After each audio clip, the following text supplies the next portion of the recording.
I'm 1,000 pieces, still standing tall, a voice in the chaos. I've lived it all. I'm a wife, I'm a mother, a friend in the night, holding a broken, still holding the light. Shells in my pocket, dreams in my hands, building something they don't understand. The crafter of hope from shattered days, finding my strength in a million ways. They don't see the tears fall down in the shower. They don't know the pain behind the power. They only see me when I'm shining bright, not the battles I fight every night. But still I rise through the fire they made, through the hate, through the words they threw in my face. I'm still here, I'm still strong. This is where I belong. Mommy ramblings in my name. I built this boy through the pain. Every rebel that stayed by my side. You're the reason I survive. Still I rise, still I stand, with a broken heart and steady hand. They try to tear me down piece by piece, like I don't deserve a moment of peace. Was it just cause I didn't fit their mold, so they threw their stones and turned so cold? There are things I'll never say out loud, the kind of pain I don't need a crowd, but I carry it deep where the silence lives, and still find a way to give and give. And I smile when I go live like I'm okay, but they don't see the price I pay. I'm missing you with every breath I take. My sweet boy, my heart's still breaks, but still I rose for the fire they made, through the hate, through the words they threw in my face. I'm still here, I'm still strong. This is where I belong. Mommy ramblings, this is me. Parallel, still chasing dreams. Every rebel that never walked away. You're the light that got me through the grave. Still I rise, still out there, with your memory in my head. God, you carried me when I was weak, when I couldn't stand, you lifted me more times than I could ever say. You made a way, you made a way. And I've got dreams that won't let go, a foundation built, some love I know. For my son, for the words he played, I'll turn my loss into something I've been made. Yeah, I rise, now I'm stronger than before. Every scar just opened up a door. I'm still here, hear me now. I won't break, I won't bow. Mommy rambling, loud and clear. This is my heart, this is my year. Every rebel, every heart. You've been with me from the start. Still I rise, still I fight, turning darkness into light. I'm still your mom, and I'll build something beautiful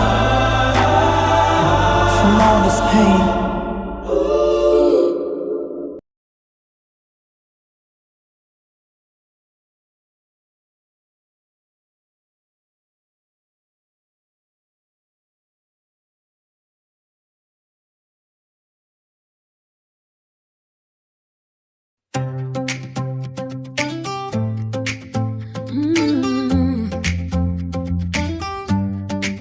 I've heard the whispers in the dark of night, the rumors flying, trying to dim my light.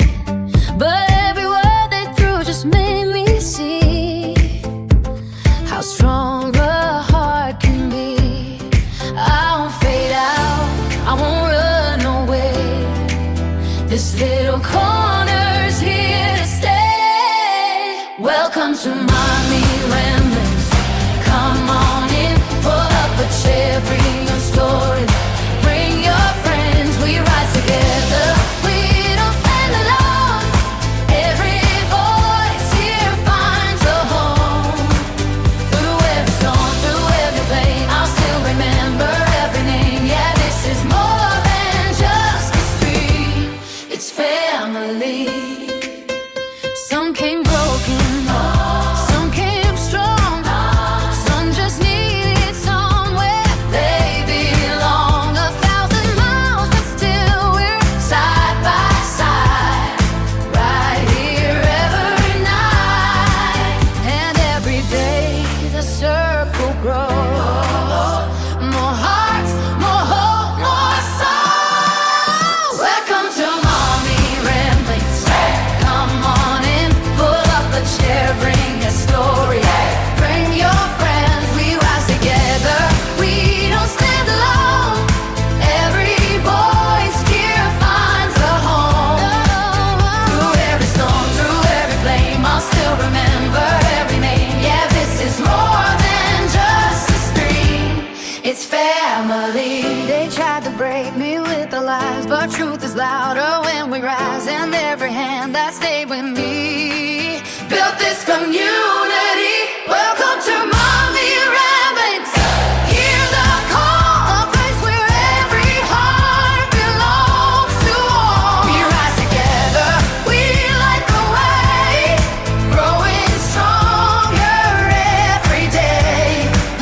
Through every storm, through every flame, I'll still remember everything. Yeah, this is more than just a stream. It's family. It's hope. It's hope. It's hope. It's Mommy Ramblings. Welcome to Mommy Ramblings.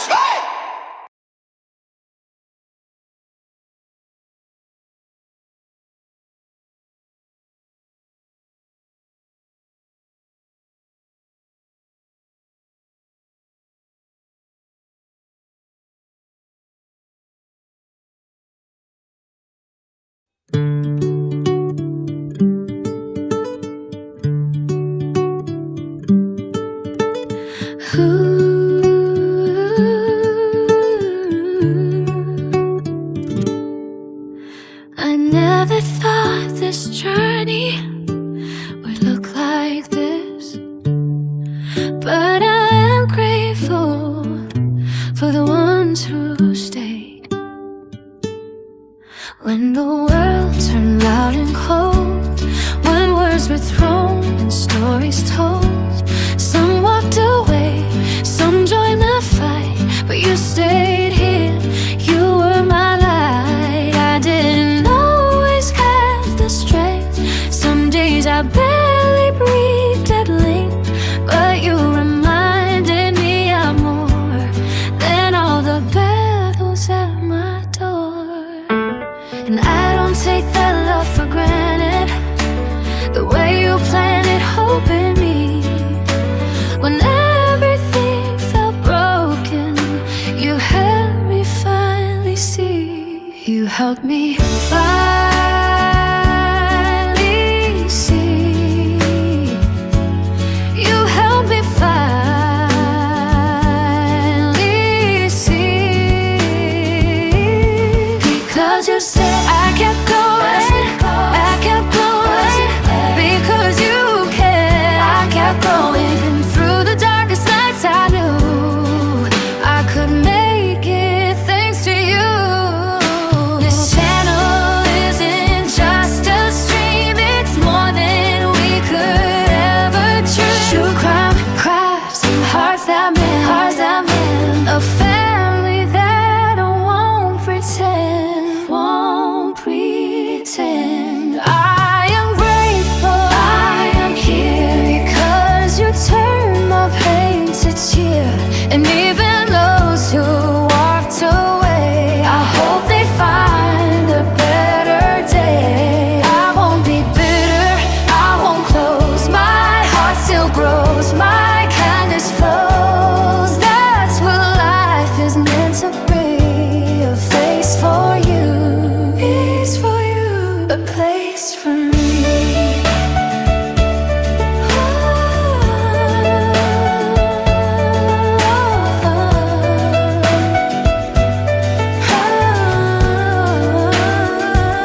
first came, and so did you.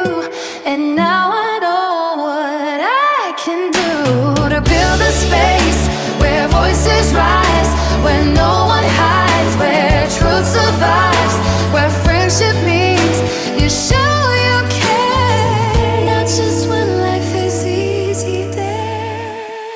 Because you stayed, because you stayed, I keep believing.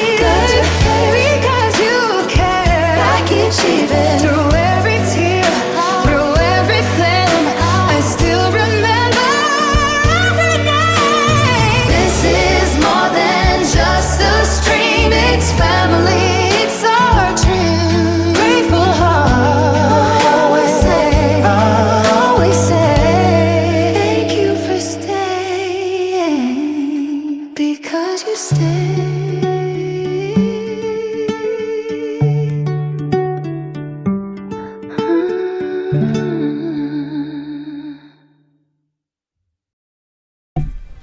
Hi, Margaret. Hopefully you can hear me. Yeah. Uh-oh. Hold on. Okay. Yeah, I went for my first swim today. Actually, my hair is still a little wet. Let's see how curly it is. Looks like I had a perm or something. See, it's so weird because I did have curly hair. As my mother would always say, you had curly hair. And I'd be like, how did I have curly hair? And then I got to a point when I was like in 5th grade, my hair was so straight I couldn't even get it to take a curl, and I had to get perms, like in the 80s to just, you didn't get the perm to wear the perm, but it lets you use electric rollers and stuff and curling irons in it. Now, my mother was right because I do have curls. Look at Luke's hair, look at Alexandra and Ray's hair was curly, curly, curly. So, yeah, it's just crazy how our hair changes, right? Because now it looks like I had a freaking perm. Okay. So, but then I never consider myself with curly hair. It's so crazy.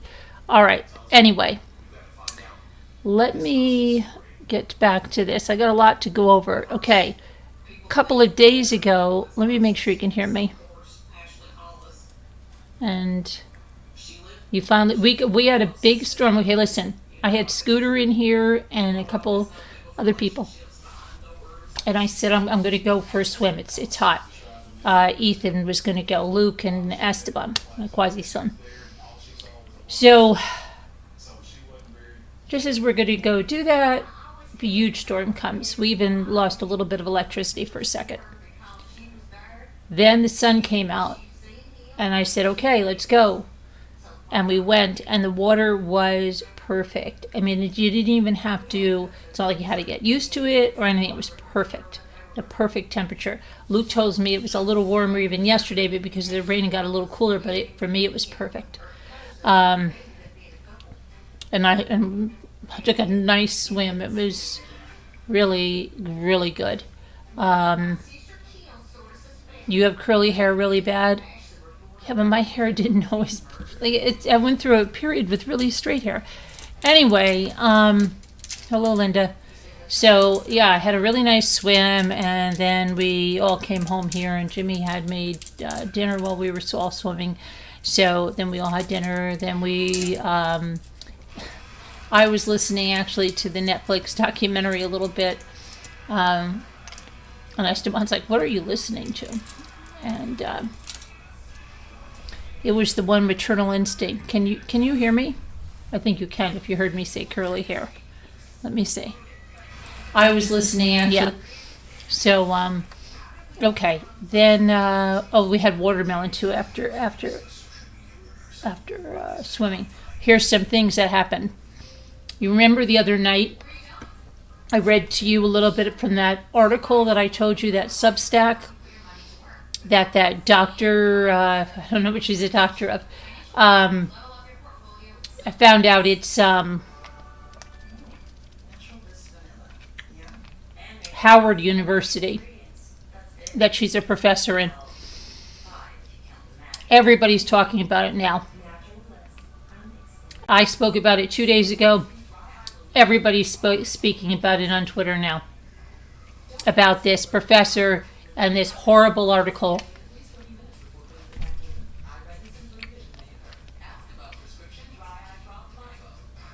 Yep. So they're all talking about it now. When I searched it, I found a video that she did.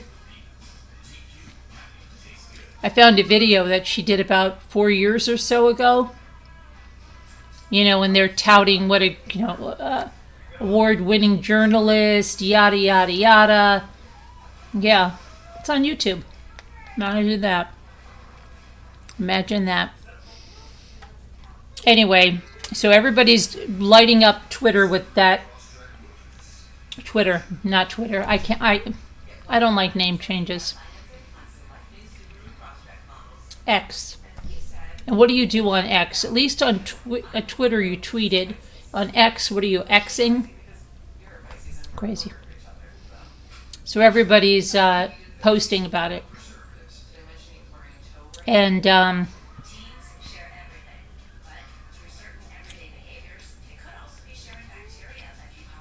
I think if you look online, I think they're blowing it up. But now, listen to this one.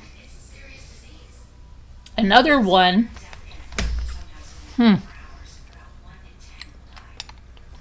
Got fired.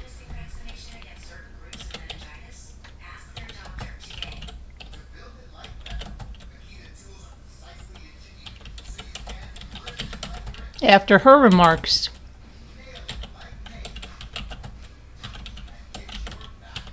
Okay. Texas parole supervisor has been fired after making inflammatory comments about the Karmelo Anthony case on social media. Okay, and I'll just tell you what she was doing there. Okay.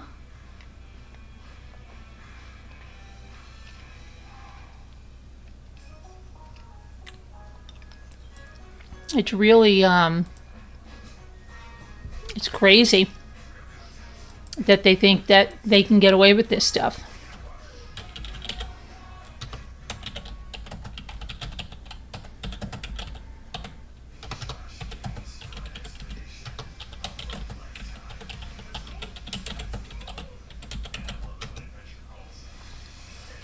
Okay. Go back to her name here.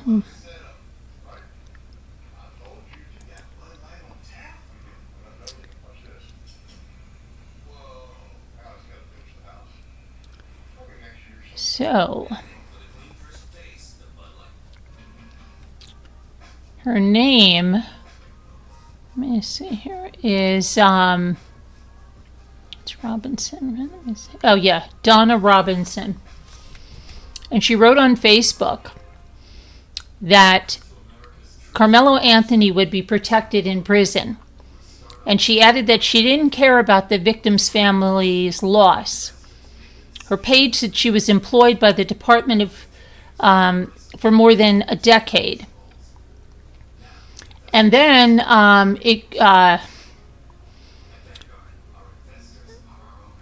in an email, a TDCJ spokesperson said Robinson was fired after a review of her public statements, noting that working for the department carries significant public trust and requires decisions free from personal bias. These statements are incompatible with the Texas Department of Criminal Justice policies and values. They demonstrate a bias and a lack of the impartiality essential to be fair to the fair administration of justice in Texas. The statement said discriminatory or inflammatory conduct that erodes public confidence in the criminal justice system will not be tolerated. And of course, Robinson is not responding to this yet. Hang on a minute.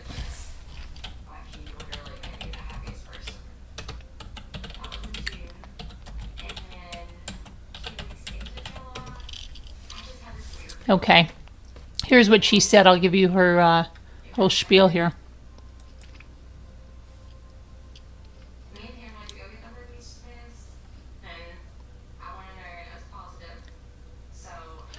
Okay, she said, I am a parole supervisor at Texas DCJ. Karmelo will be okay.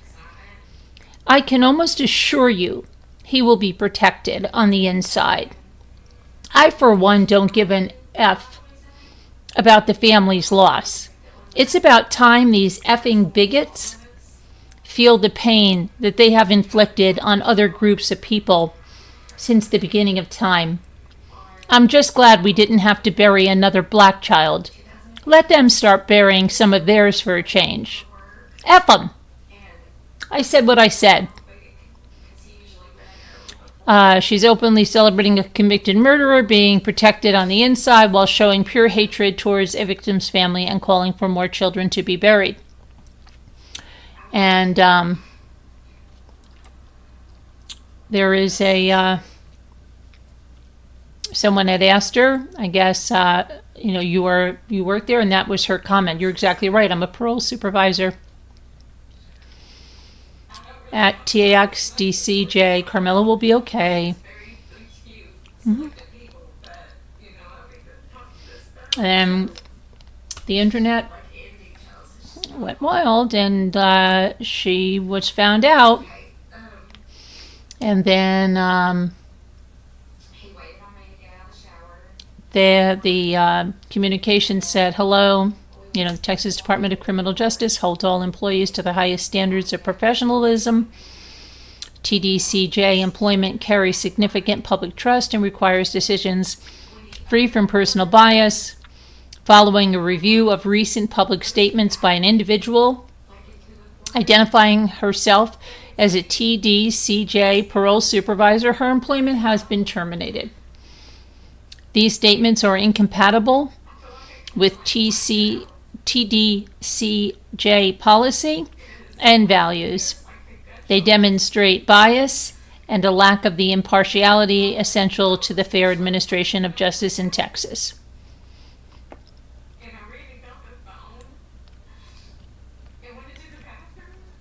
And then you had a bunch of photographs showing people, a man urinating on Austin Metcalf's grave. And after that was reported, and after they found out who that was, then he admitted that it was an AI photograph, and the urine was added as an AI. And I don't know if he was really there stepping on the grave, because the person is, but he said that was added. But these people are really, it's crazy.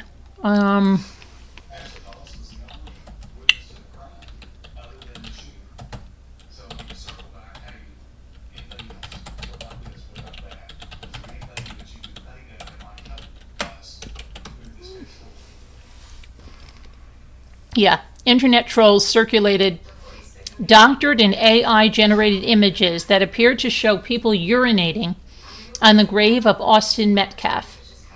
This provoked widespread outrage following the murder conviction of Karmelo Anthony, who was found guilty of fatally stabbing Austin Metcalf. The viral images were debunked as digitally manipulated fakes or AI-generated content, while verification experts flagged these images as manipulated misinformation. The controversy sparked a harsh online backlash. And let me see here. And I know that they found someone. Let's see.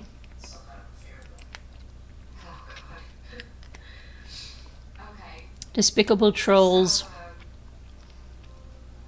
And there were many of them doing it. And then here's a woman doing it. How sick. This is just disgusting.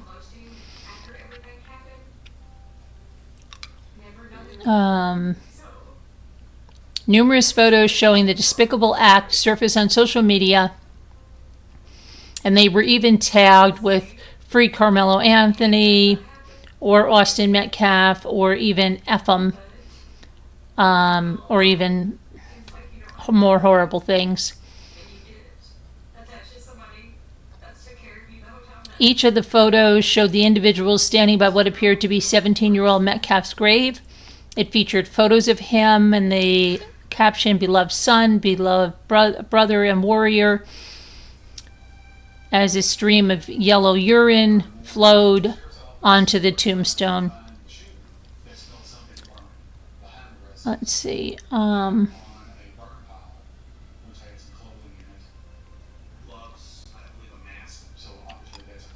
I saw somewhere else they found at least the identity of one of the people.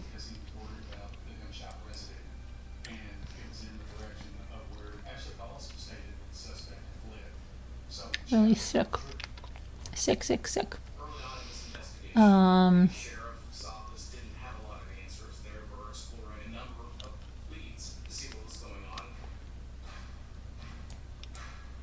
Apparently, let me see. Hang on to this. What is this about? Oh, fake AI photos from the trial, even showing the judge, tick the judge off. Collin County judge is speaking out about the fake AI generated images that are circulating about, a lot of those fake news places do them about what's going on in the courtroom, and he's speaking about that.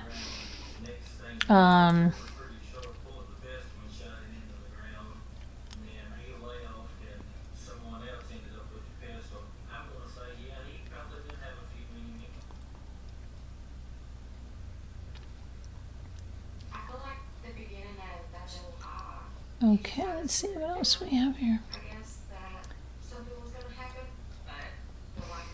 So that's just gross and terrible.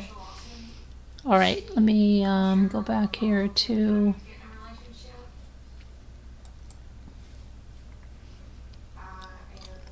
hi, Jen. Well, I hope somebody reports the lady from the university that you said, because if you go on Twitter, there's tons of people posting about her and news and big news outfits. The major news outfits are, outlets. Major news outlets. Let's see.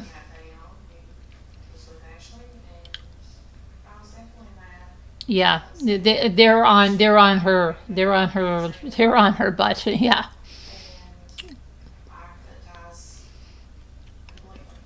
Okay, so now, has anybody watched that new documentary called Maternal Instinct? It's about Taylor Parker.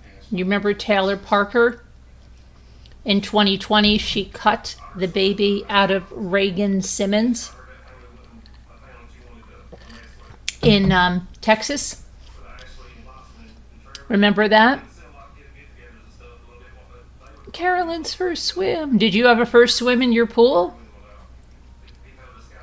Carolyn's first swim.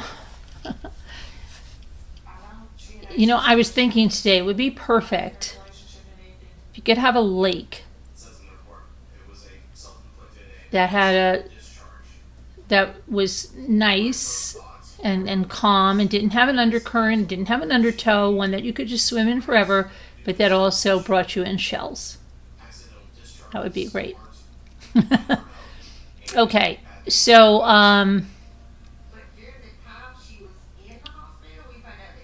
so does anybody remember that Taylor Parker?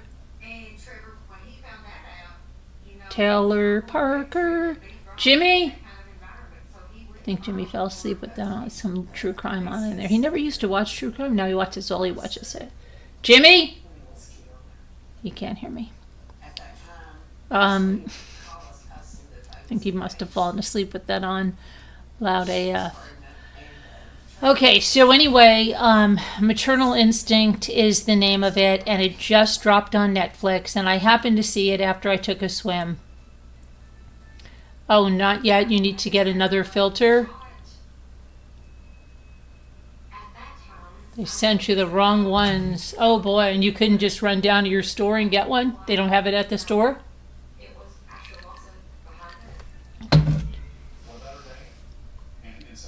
Wow. They don't have it locally near you, like at a Walmart or a True Value or something like that?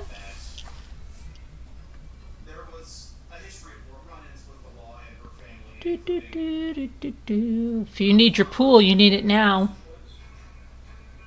Okay, but I pulled up some things about this case because you guys, and I'm going to tell you a little bit about it if you don't know. It's on Netflix. I did watch it because after I came back from swimming, I put it on. And let me see. Okay. So let me tell you a little bit about, I have her, just the, now I have the probable cause pulled up here. Okay, this is her probable cause, which I'm going to pull up here, because this is stuff you didn't really see in the documentary, okay? They're not, they can only put so much in a very short documentary, and so, yeah. So anyway,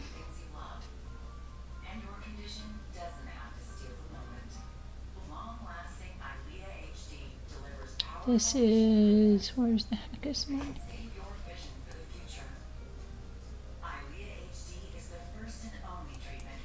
Download, here we go.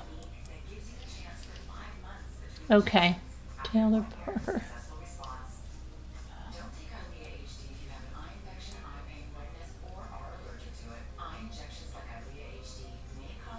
Come on. Why is this not picture? Why do you listen to Mr. Rogers? I always wanted my own picture, but you're not listening. Oh, wait a second. How'd you get over there?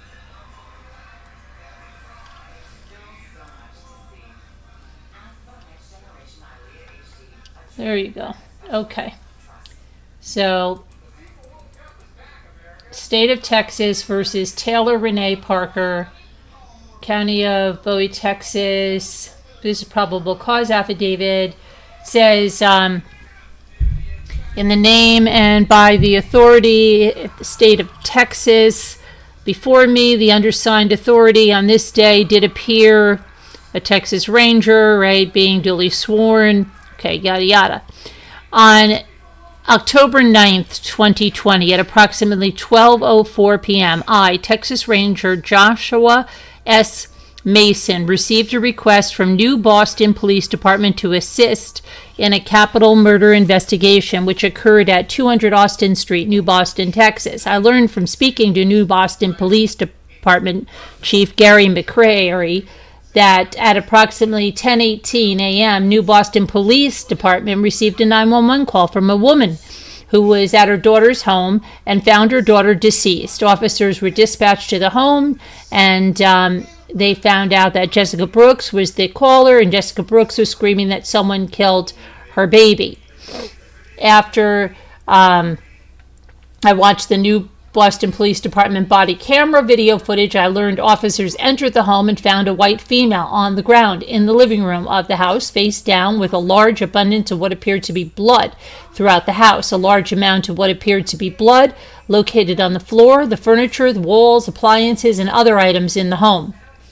The victim was identified as Reagan Michelle Simmons, also known as Reagan Michelle Hancock. Officers learned that Simmons was approximately 34 weeks pregnant and requested EMS personnel to come to the scene and check on the status of the baby. The body cam footage from police shows LifeNet EMS turned Simmons' body over, which revealed a very large cut across her abdomen area.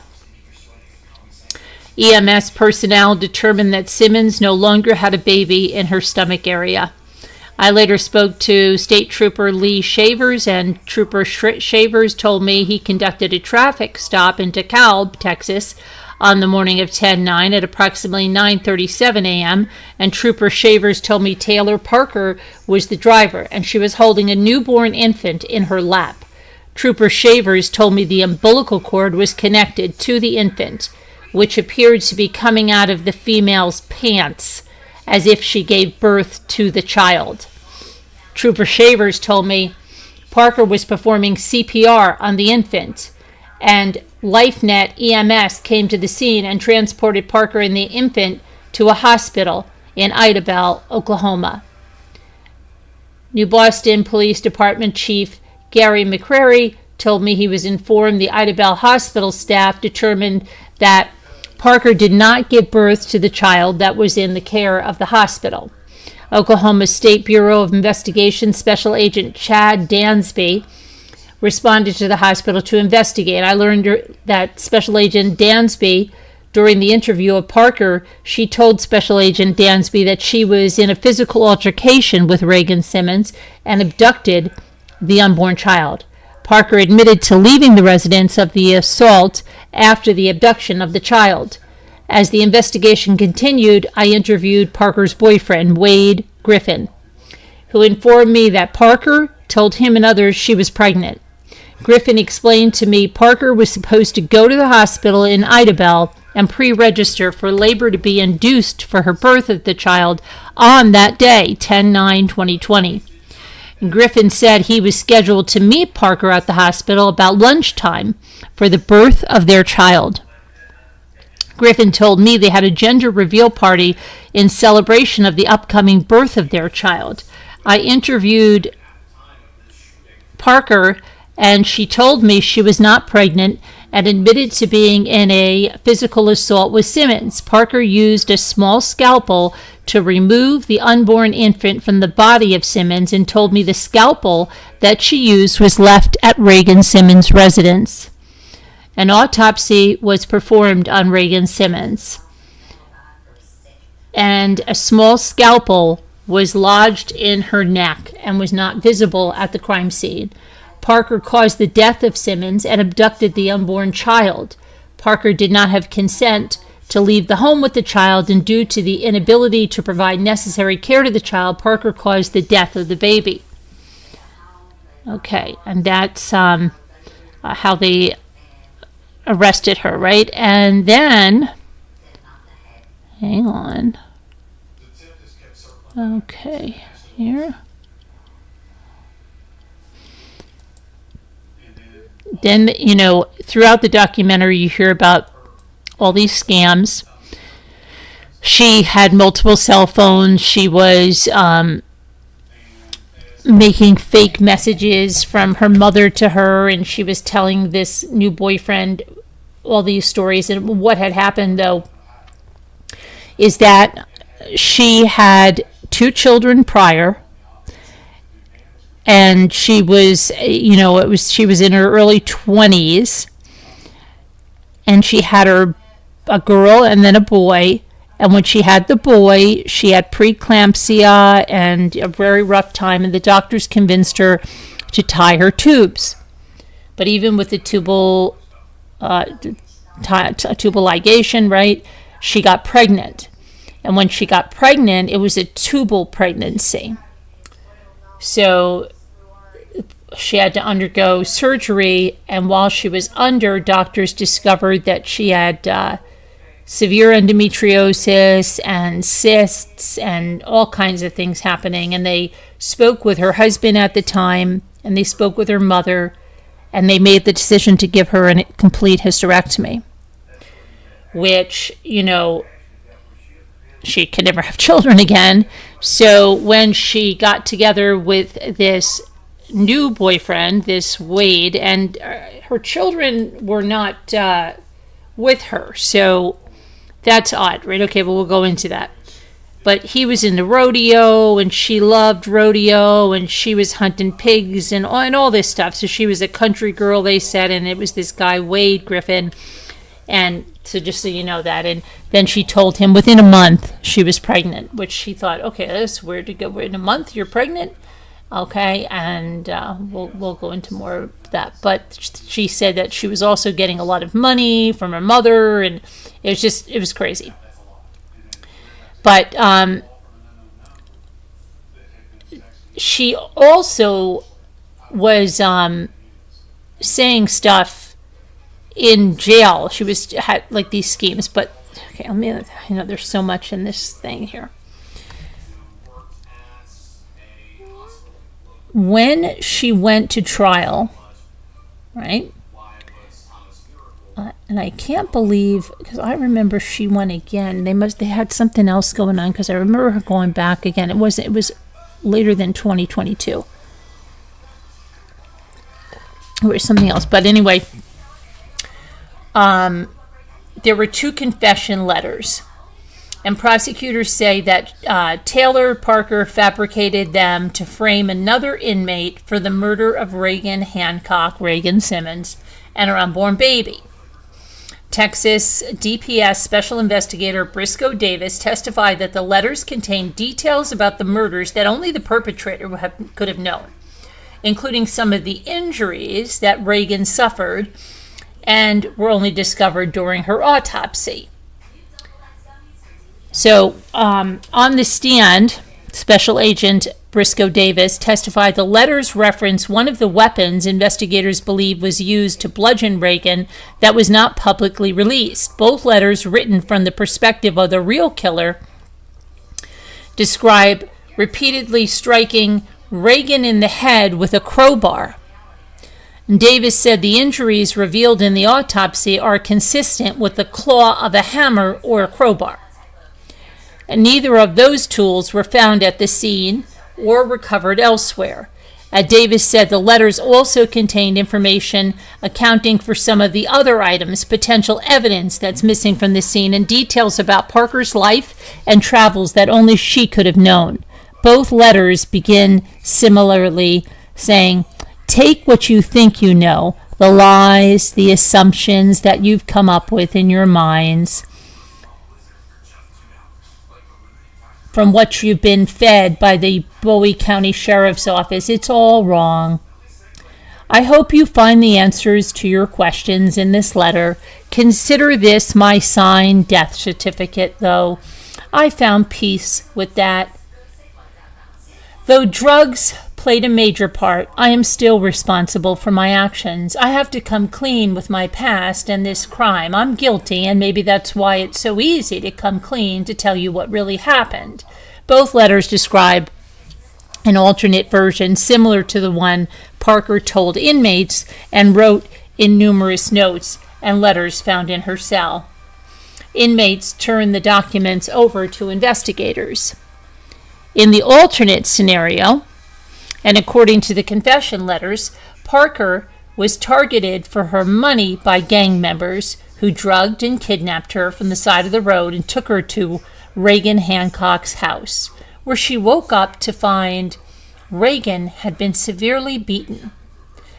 As Taylor Parker has claimed to inmates and investigators, the letters say that Reagan begged Parker to take the baby out of her dying body to save her. Word was the girl had money originally, but then the old boy got himself into some oil money and land.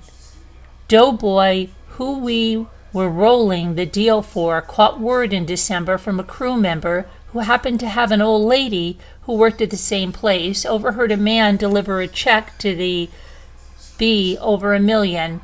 She confirmed when she called her old man in the office. Girl got it recorded, sent it to Doughboy. He called a deal. She's trying to write like a street thug, Davis testified.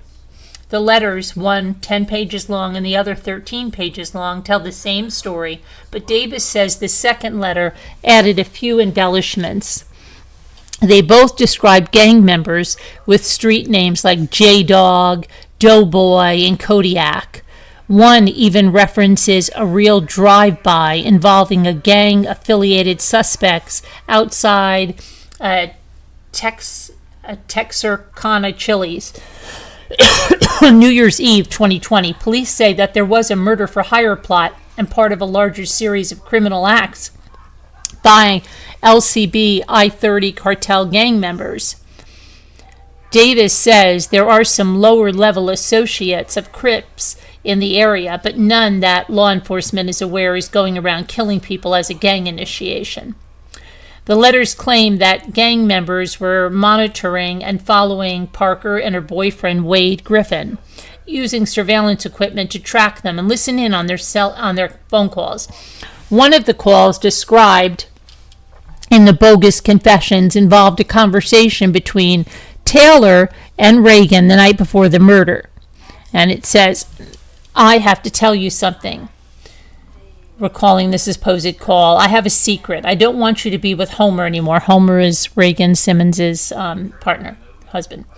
We are fighting a lot now. I'm not sure if the baby is his. There was static. We repositioned, still nothing. That's what we hear. Just be here at 8 and I'll pretend to be the doctor. He will believe it. He will be hours away. You can say you called me and then I can back you up. It will work, I promise. The author says the call was interrupted by static over their surveillance equipment before hearing the person intended to be understood as Taylor telling Reagan she needs to go with Wade in the morning for his hog delivery at the ranch in Wynwood, Oklahoma. It's our business, plus I made the deal, not him, to which Reagan purportedly laid out their plan, telling Taylor what she needed to say to Wade.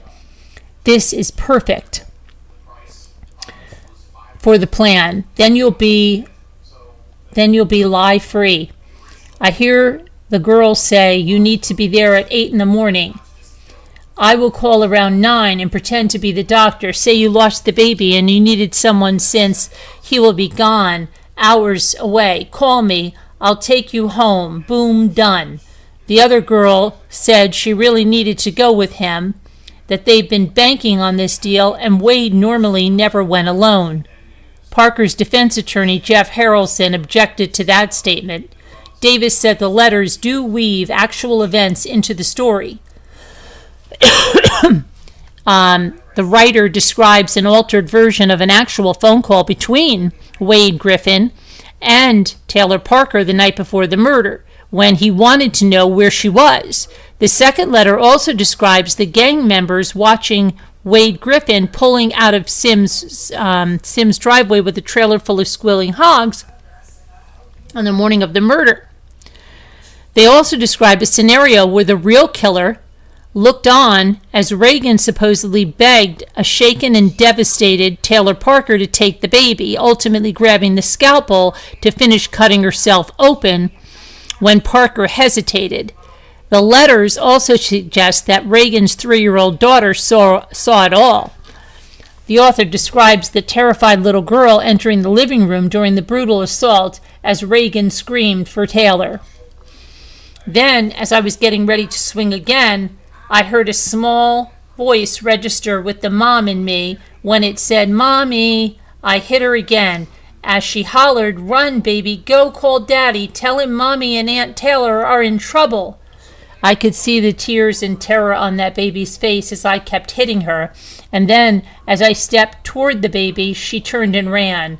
The woman could barely say for me to leave her baby alone, and she tried to get up but couldn't. And yet the author described a tear running down the cheek at the scene before her, supposedly insisting that she did not want to be any part of this gang initiation. In neither letter nor any other story variations has Parker taken responsibility for any of the injuries that Reagan Simmons suffered. Richards also noticed that the letters rarely referenced Reagan by name, only calling her the blonde and later the bloody girl. Taylor Parker has repeatedly refused to say Reagan's name throughout her interviews with police and conversations with fellow inmates and her jailhouse therapist. Prosecutors say the letters provided explanation for gaps in Parker's statements to police, and they corroborated the witnesses that Parker planned to plant. They describe a car passing by that would later become the random witnesses Parker tried to get fellow bi-state inmate and trustee Phyllis Granny Dawson to set up based on details Taylor Parker provided to her in a puzzle book before Dawson was released from jail. Prosecutors noted that the author used a racial slur in one of the letters, but not the other one, the one she gave to Phyllis Granny Dawson, who's black. And Davis testified that this was just one example of the many ways that Parker would morph herself into the type of person each target needed to be in order to ingratiate herself with them and earn their trust. Both letters reference the fire at Griffin's home on October 5th, claiming members of the gang set it, and then watched as the half-naked couple came outside and put it out. Parker herself is believed to have set that fire in order to get out of going to the hospital to have her labor induced because she had not found a victim yet. The letters also accounted for evidence never recovered at the scene: the knife, the crowbar, Reagan's cell phone, and the black hoodie that Taylor Parker wore on the morning of the murders. And they even mentioned the fake belly that Parker bought to fake her pregnancy, describing it falling off Parker during the struggle with her attackers in Reagan's living room. The author of the letters describes finding Reagan's phone in a back bedroom. Devante said, "You hear that? It was a phone. He walked down the hall into the room to the right. It was a phone. He put it on airplane mode. He said, 'Grab the evidence in a trash bag. Let's go. Calls are coming in. No answer. They will send someone.'" The letters claim the gang members bagged up bloody towels, knives, and other evidence from the scene and chucked it out the car window. The letters also point to a plan to finish the job on Parker in jail, whether it be by a beatdown or poisoning, before finishing with an apology. "Tell the families I'm sorry. I not only destroyed the families, but mine too. I see the dead girl in my sleep. I know how the girl behind bars must feel, thinking she killed her friend. I'm sorry I took you from your family. I'm sorry they think you are a monster. Why did you think you did it? You begged for help. You tried to save the baby. I saw you. I did this to you, to your families." It says, "Confess your sins and God will forgive you." Both letters were signed Alexandria Dale, which Davis said is just likely another made-up character.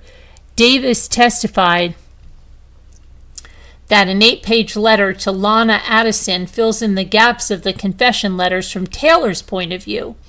It provides the exposition that hearing Hannah's voice after she arrived in the jail jars a memory, and she says Hannah's the girl on the side of the road that she stopped to help, and remembers how she woke up at Hancock's house and saves the baby and leaves with her.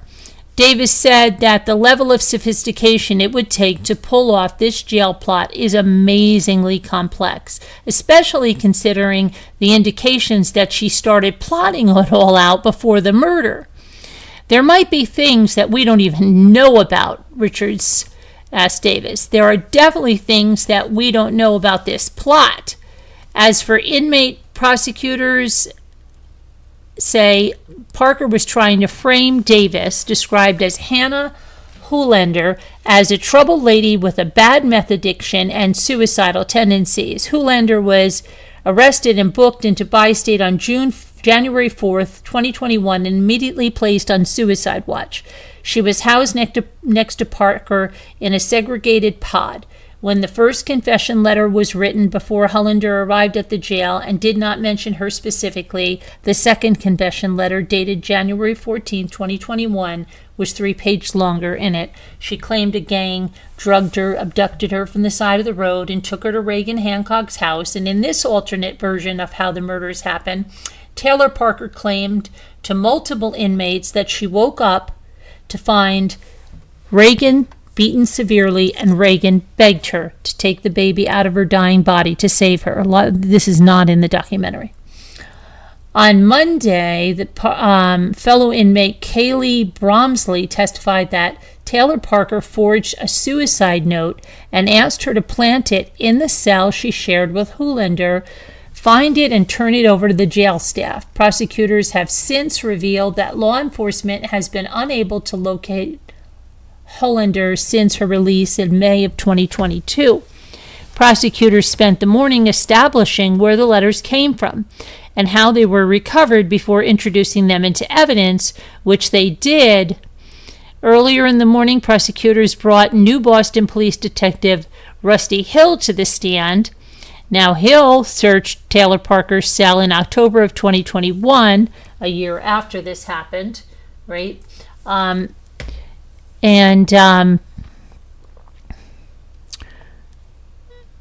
Let's see.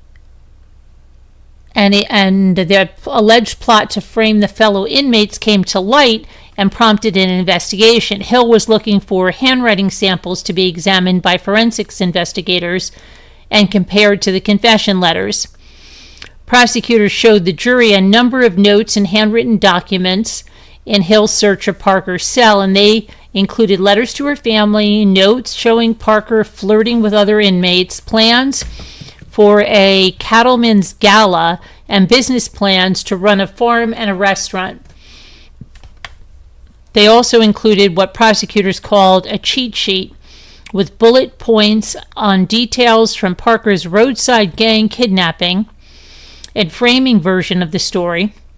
The documents included details such as the time on the clock on the dash of the car when she woke from the drugging, 8:20 a.m., and girl pulls me up, B, guy holding me, apparently indicating that a girl pulled her up and a black guy was holding the door. Prosecutors pointed out when Taylor Parker included some of these details in her love notes to Addison. And then prosecutors showed the jury pages from a devotional, When Jesus Speaks to an Anxious Heart. It contained a handwritten dedication inside the front cover to Parker's daughter and mother. Each page included a verse and a passage along with space to write. And it said, God, I ask you to hear me, Parker wrote on one of the pages. I ask you to release the pain from my heart and guide me with your hands and eyes during this time of unknowing. For God, you know my heart and actions. You alone know I did not commit the murder I'm being convicted of. And then she asked God to help her, to open the eyes of the ones who hate her, for she lied about the pregnancy but not about taking a life, and asked God to help her, and then she confesses her sins and says amen. That's her writing to God there.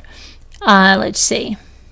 The Assistant District Attorney Lauren Richards noted that no information indicates anyone else is responsible for the murders. Okay. And then on another thing, she asked, free me from the situation, let Hannah face the consequences of what she did to me and Reagan, and the federal system to drop the murder charges. On another page, she writes that her jailhouse girlfriend, Lana Addison, whom she had recruited to play a role in her framing plot as her lead witness, and to discredit another inmate who failed to do her bidding as a warrior of God. And let's see, she goes on and on and on with this stuff. Wow, this girl is really intense.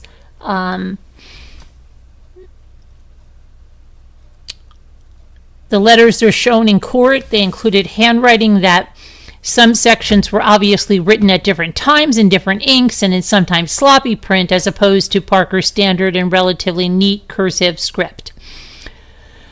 An expert in latent fingerprints testified that only Parker's fingerprints could be identified on the 10-page confession letter. And Parker would practice covering her hands while she wrote to avoid leaving fingerprints on the paper. Okay, and then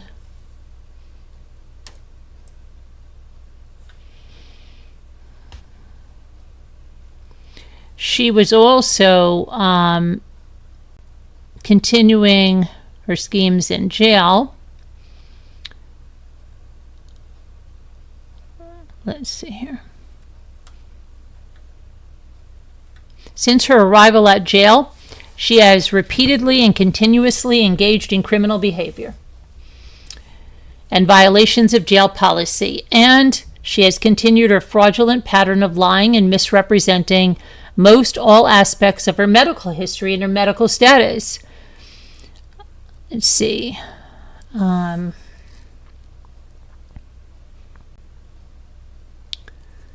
The notice includes an extensive accounting of felony crimes and bad acts. Some of it came out in the guilt-innocence phase, but a large chunk covers Parker's activity since her arrest and is likely to come out during the penalty phase.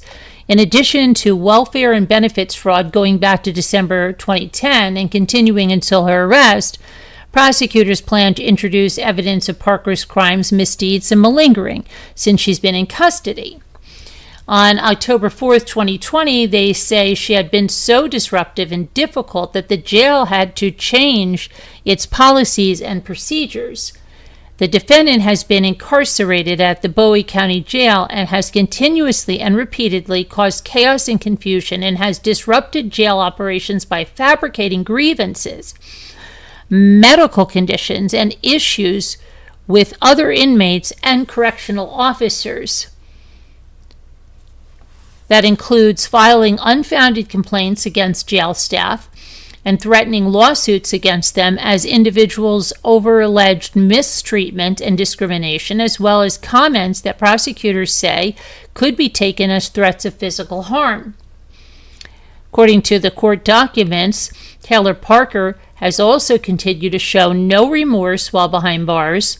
In fact, prosecutors say Parker has alternately continued to claim innocence or told varying stories explaining that she did it, but she was forced to do it, or that she was framed. None of those stories match up with the evidence that was presented at the trial. Parker has remained in protective custody at the Bi-State Detention Center since her arrest, but she has access to an email kiosk and the jail telephone system. She has also written dozens of letters. The communications are monitored and recorded, and prosecutors say it will all be introduced in the penalty phase of her trial as evidence of her ongoing schemes and scams. In addition to her calls and emails, prosecutors plan to present other documents, notes, and testimony from fellow inmates and corrections officers, as well as a complete copy of Parker's full medical records with testimony from her medical and mental health care providers. It is not a flat-out fabrication of a medical condition. It's a dramatic exaggeration of a medical condition, prosecutors say in the filing, which includes examples of Parker's bogus medical claims and demands for unnecessary medical care. The defendant insisted on having an oxygen tank in her cell at the Bowie County Jail, and then the defendant would be observed by jail staff not using the oxygen. Subsequent medical testing revealed the defendant was not in need of the assistance of oxygen. In addition to continuing to claim she had a stroke in 2015 and suffers from a rare blood disorder, prosecutors say Parker made repeated sick calls demanding medical attention for injuries and ailments that do not exist, and then used the time she was being transported to the jail medical department to flirt with boyfriends or pass notes. When jail staff put a stop to that, prosecutors say Taylor Parker threw a fit. When medical staff started examining her in her cell instead of taking her to the medical department, she became upset. She also became furious when the typical jail procedures for security were applied to her. She does not want to be handcuffed in the back. She gets angry if she's not handcuffed in the front. More members of the medical staff have complained that she is not properly restrained. On top of all of that, prosecutors say Taylor Parker violated jail policy by cooking up a scheme to avoid having her inmate account garnished, to pay the medical bills she owes the county, having her mother buy commissary items in the names of other inmates who would give the items to her. And as of February of 2022, Parker owed over $2,260 to Bowie County for medical expenses. And somehow prosecutors say Parker managed to reactivate her Snapchat account in April of 2022 under the same username she used before her arrest. Prosecutors say Parker has discussed the details of the case with inmates and others, including alternate perpetrator theories, and even masterminded a sophisticated jailhouse scheme to frame inmates and exonerate herself. Wow, she sounds like someone you could really trust, right? Since her arrival at the jail, prosecutors say that she has repeatedly and continuously engaged in criminal behavior. Boy, none of this was in the documentary. Since her arrival at the jail, prosecutors say she has repeatedly and continuously engaged in criminal behavior, including a massive fraudulent scheme directed at fabricating evidence, tampering with witnesses, and ultimately attempting to frame a mentally fragile inmate for the crime. The details of that plot, which involved 2 confession letters, those are the ones I just told you about, believed to have been penned by Parker but intended to look like they were coming from a fellow inmate, will likely feature prominently in the penalty phase of the trial. In varying alternate versions of the murder, Taylor Parker has claimed that she did it because she was under the influence of drugs, or that a drug dealer kidnapped, drugged, and forced her to participate because she owed him money for her diluted habit.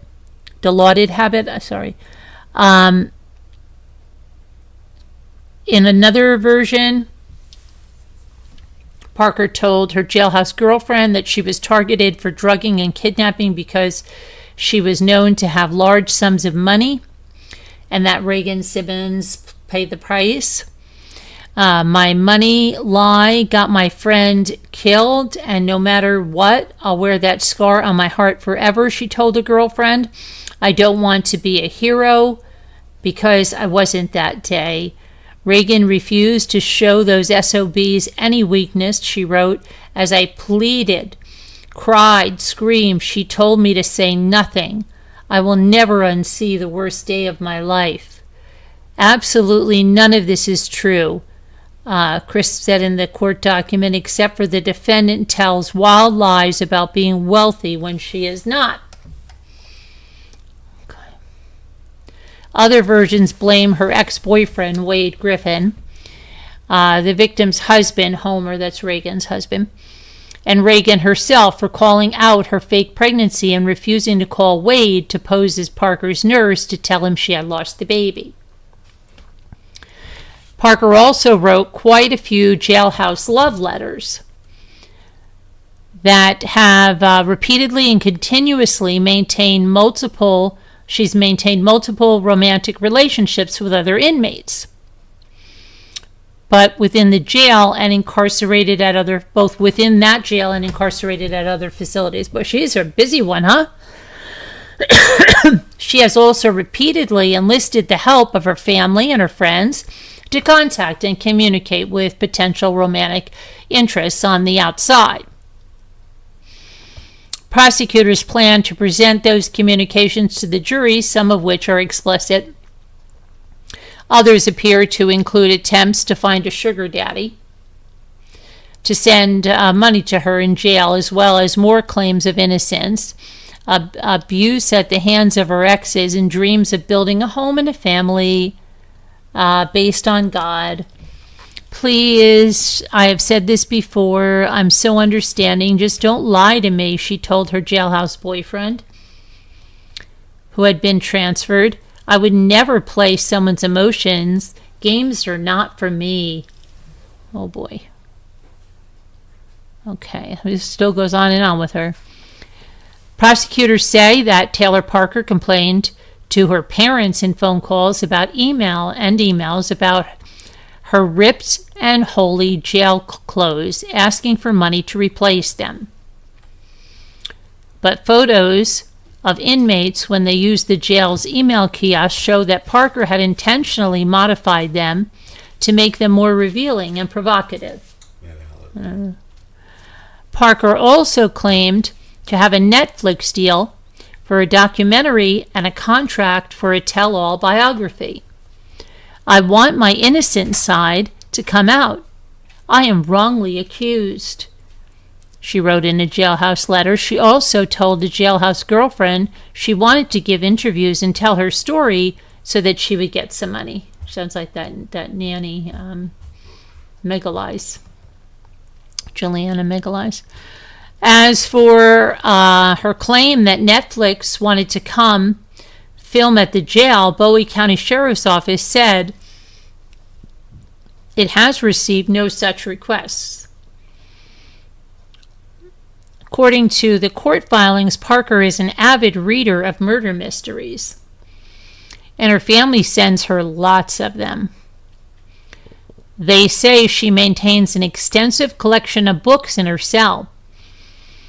She frequently discusses her books about murder and such with other inmates, medical staff, and correctional officers. The defendant keeps books about how to solve murders. The defendant has previously written short stories about murder. She has written jail letters offering her services to the FBI. This is one.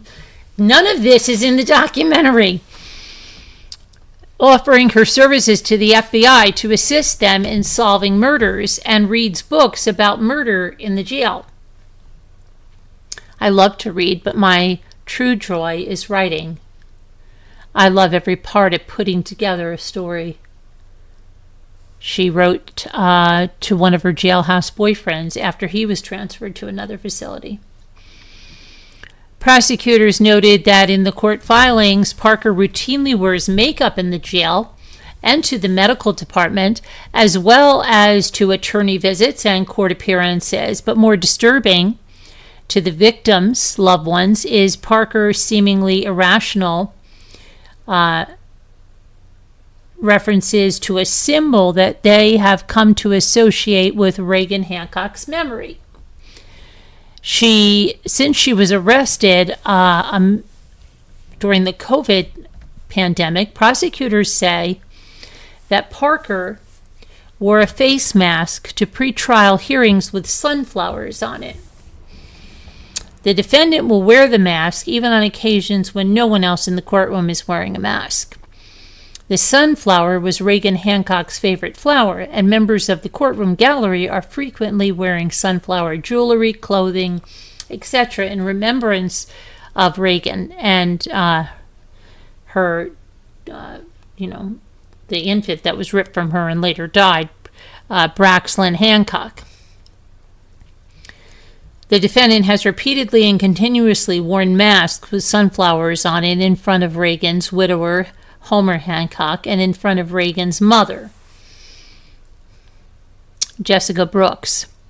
Sunflowers were a prominent theme in Reagan and Homer's Hancock's wedding. And guess this one. Taylor Parker was the photographer for the couple 1 year before the murders.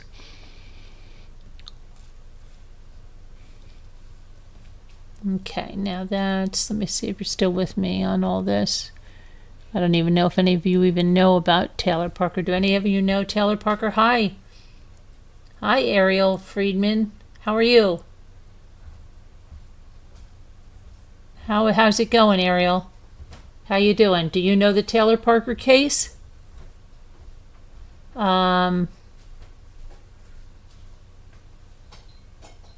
Let's see. You remember this case, Linda?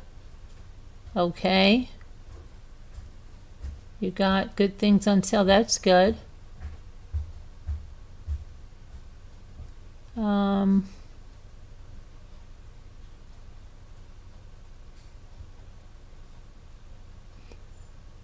She is on death row now. Yes, she is.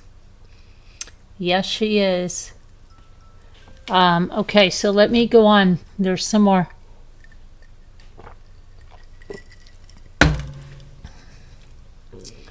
Okay.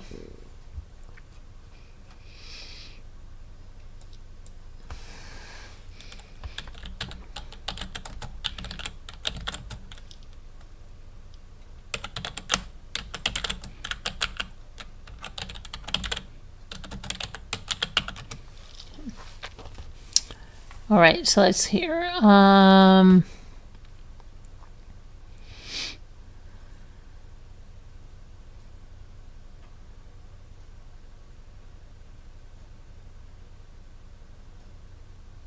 course, she has filed appeals.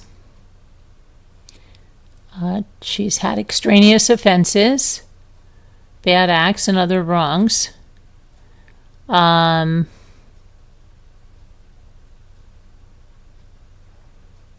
She's on death row. She was born December 8th of 1992, and she's been received on death row on November 9th. Gosh, that was October 9th was 9th of 2022.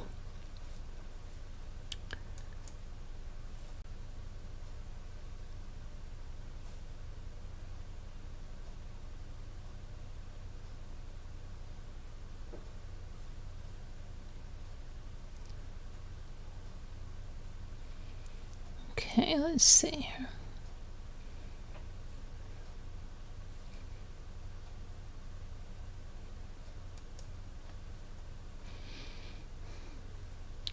But they didn't put the, like they left out a lot of her of this stuff. It says, I'll tell you a little bit about it. Maternal Instinct, okay, which is that documentary on Netflix, tells the story of Taylor Parker, who's now sitting on a Texas death row after being convicted of murdering her pregnant friend Reagan Simmons Hancock in 2020, cutting her unborn daughter Braxlyn from her womb. In this horrific in part because it appears almost against nature itself. Such a terrifying act is also rare. Parker's case is now receiving the Netflix documentary treatment. Parker was 29 years old at the time she set upon and killed her friend, taking her baby. I thought she was 27. That may be wrong. She was arrested almost immediately. The blood of the mother on her hands, the dead infant in her lap. She had the umbilical cord inside of her pants. She, was getting pulled over. She called 911 and she told the officer that she had had the baby and she was trying to get to the hospital. She was trying to do CPR on the baby. Said the baby wasn't breathing. When they got her to the hospital, she wouldn't let anybody examine her. They did a blood test that showed that her HCG levels were not anywhere near what they would be if someone had just gave birth. They also did a sonogram on her, which did not appear to be a woman that had just given birth. Eventually, she allowed a doctor to examine her, and he said, no, this woman did not just give birth. Let's see. So Parker and Wade Griffin, they met at a rodeo in 2019. Taylor said she started with her schemes with him. She said she was an heir to the Blackburn syrup fortune while trying to purchase a $4.7 million estate, but she had only ever worked as the staffing agency at an OBGYN clinic. She later told the court their relationship was an emotional roller coaster and she found a way to his heart. She would have dinner ready when he got home from work. She helped care for livestock and manage the household, and she promised that she would give him 800 acres of land. Taylor Parker told Wade Griffin she was pretty much pregnant and began collecting baby clothes and baby care items, but Griffin did not know that Parker, who already had 2 children, had had a hysterectomy. Prosecutors contended that she faked her pregnancy and committed the crime to keep her boyfriend. Investigators testified at trial that Parker watched numerous videos on delivering and caring for babies. So she looked up cesarean sections and that stuff, okay? And then she, on October 9th, she drove to the home of her friend, Reagan Simmons, who she had photographed their wedding year before, right? And she had met and befriended while photographing their engagement and their wedding. And she slashed and stabbed her about 100 times and removed the baby from her with a scalpel, all while the victim's 3-year-old daughter, Kinley, was there. And they later found Kinley under a blanket in a back room, unharmed physically. Parker then, with the infant, fled the scene, but she was pulled over by a state trooper for erratic driving because she was trying to do CPR on the infant while trying to drive to the hospital. The trooper found her covered in dry blood while holding the baby with the umbilical cord still attached. She claimed she had given birth on the side of the road, but medical staff at the hospital in Idabel said no, didn't happen. Then when she was questioned, she admitted she had been in a physical altercation with Reagan and had taken the baby from her friend's body. There's a phenomenon called elimination murder, when you have no hard feelings towards the person, but they are in the way of something you want, says a forensic psychologist. Oh, this is Dr. Gary Picardo, the guy that's always talking about Nancy Guthrie. And let's see, fetal abduction is rare, but Dr. Picardo says it's not unheard of. It's also a contemporary phenomenon. You find a person who is trying to assert predictability into a relationship where they think they wouldn't be able to live without their partner, and their sense is that they would be able to catch this person if they could just have a child with them. But it often upends many conventions about maternal care. Lisa Montgomery was executed for attacking and killing. Oh yeah, see, I always get these two cases mixed up because Lisa Montgomery, she was executed in 2021. Okay, when she did this thing to Bobby Joe Stinnett in Missouri. I thought there was one in Indiana that did this.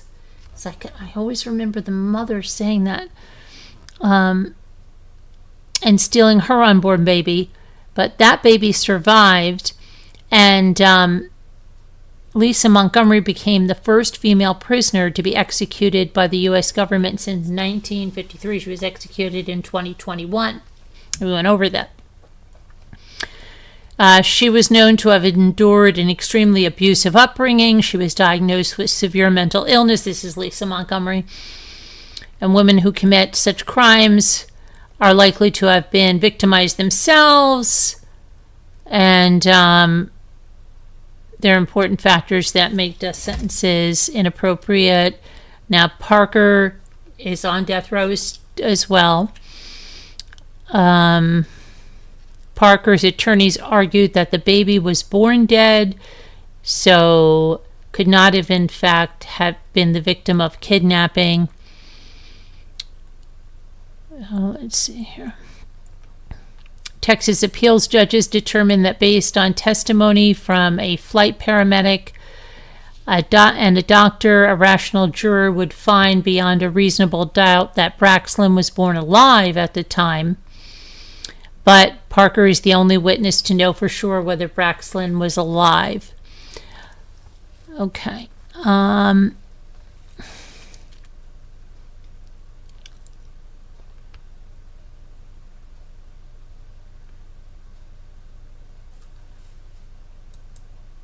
I know that there's her, Reagan's mother does talk about finding her daughter in this documentary, but I think I remember that, if I'm not mistaken, that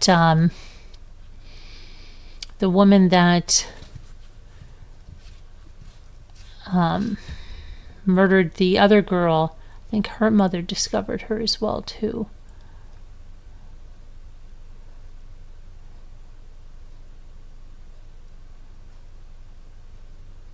Okay.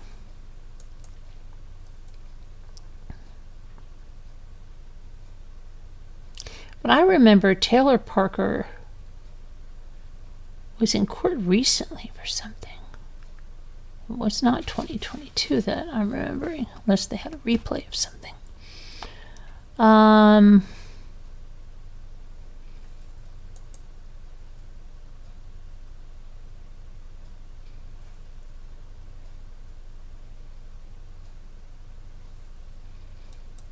So let me go here where she was sentenced for death. So on Wednesday, November 9th, Taylor Parker was sentenced to death.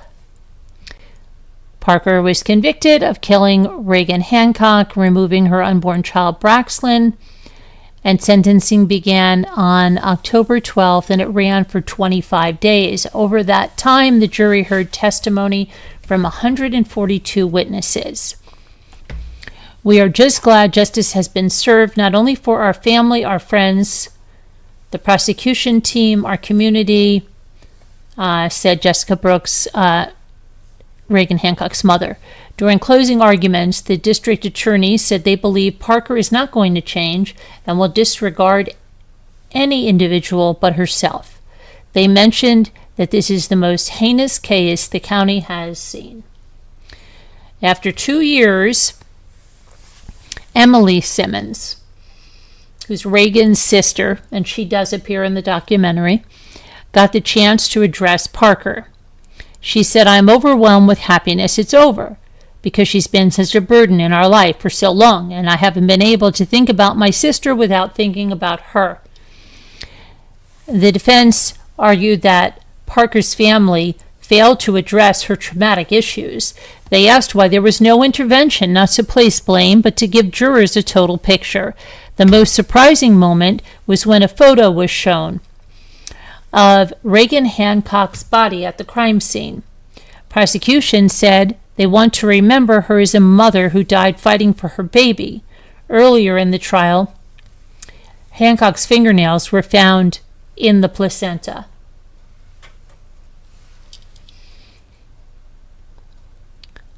The last order that was given by Judge John Tidwell was, "Take her to death row." And that is said too in the documentary. Okay. I swear I saw something about her recently. Maybe it was her appeal or something, I don't know. A year or so ago, I remember.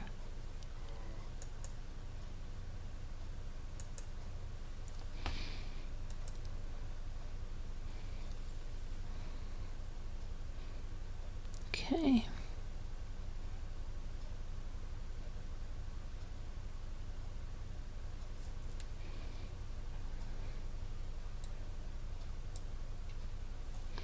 All right, let's see what happened with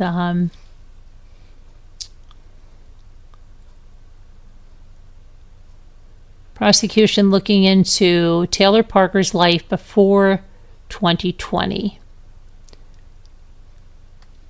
So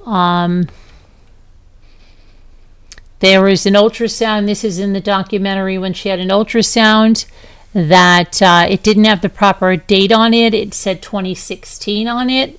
And then Taylor just told them, "Oh, wait a minute. They said they had a massive mix-up at the lab and it just spit out the wrong date. But the gender and the ultrasound, everything is right." Okay. The court during the trial heard from a neurologist who said that Taylor Parker came to him in 2016 for possible treatment of multiple sclerosis. He said he listens and trusts his patients, but after numerous tests by him and at least 4 other physicians at different times, results showed there was no multiple sclerosis. However, he said Parker could have been experiencing symptoms from complicated migraine headaches.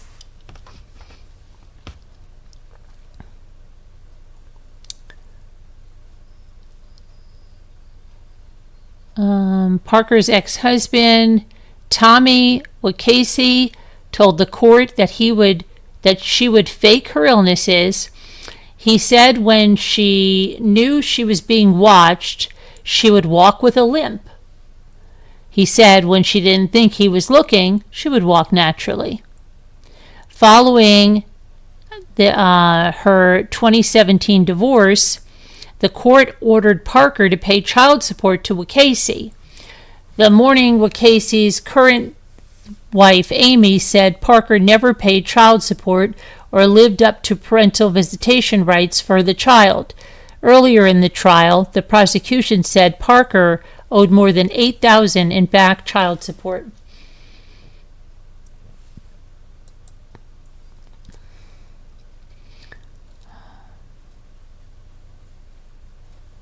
Hang on. Let's see.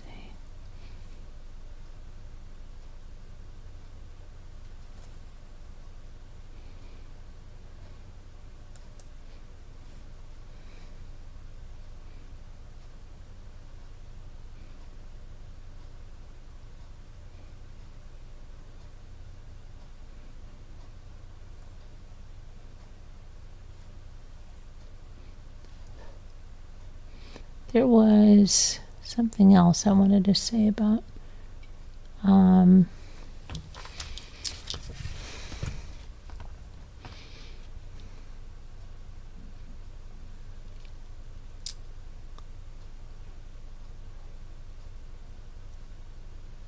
think about her kids. Okay, what was this one? Kidnap. Okay, this must be. All right, so here we have our appeal from 2025. This is what we saw her in court. It says in November of 2022, the appellant was tried for and convicted of capital murder. Okay, factual background at the age of 17. Okay, this is her factual background. The appellant gave birth to her first child, Emerson. And you know what? So did Reagan have a baby at 17. Interesting. Okay. With her then boyfriend, Donald Whiteside.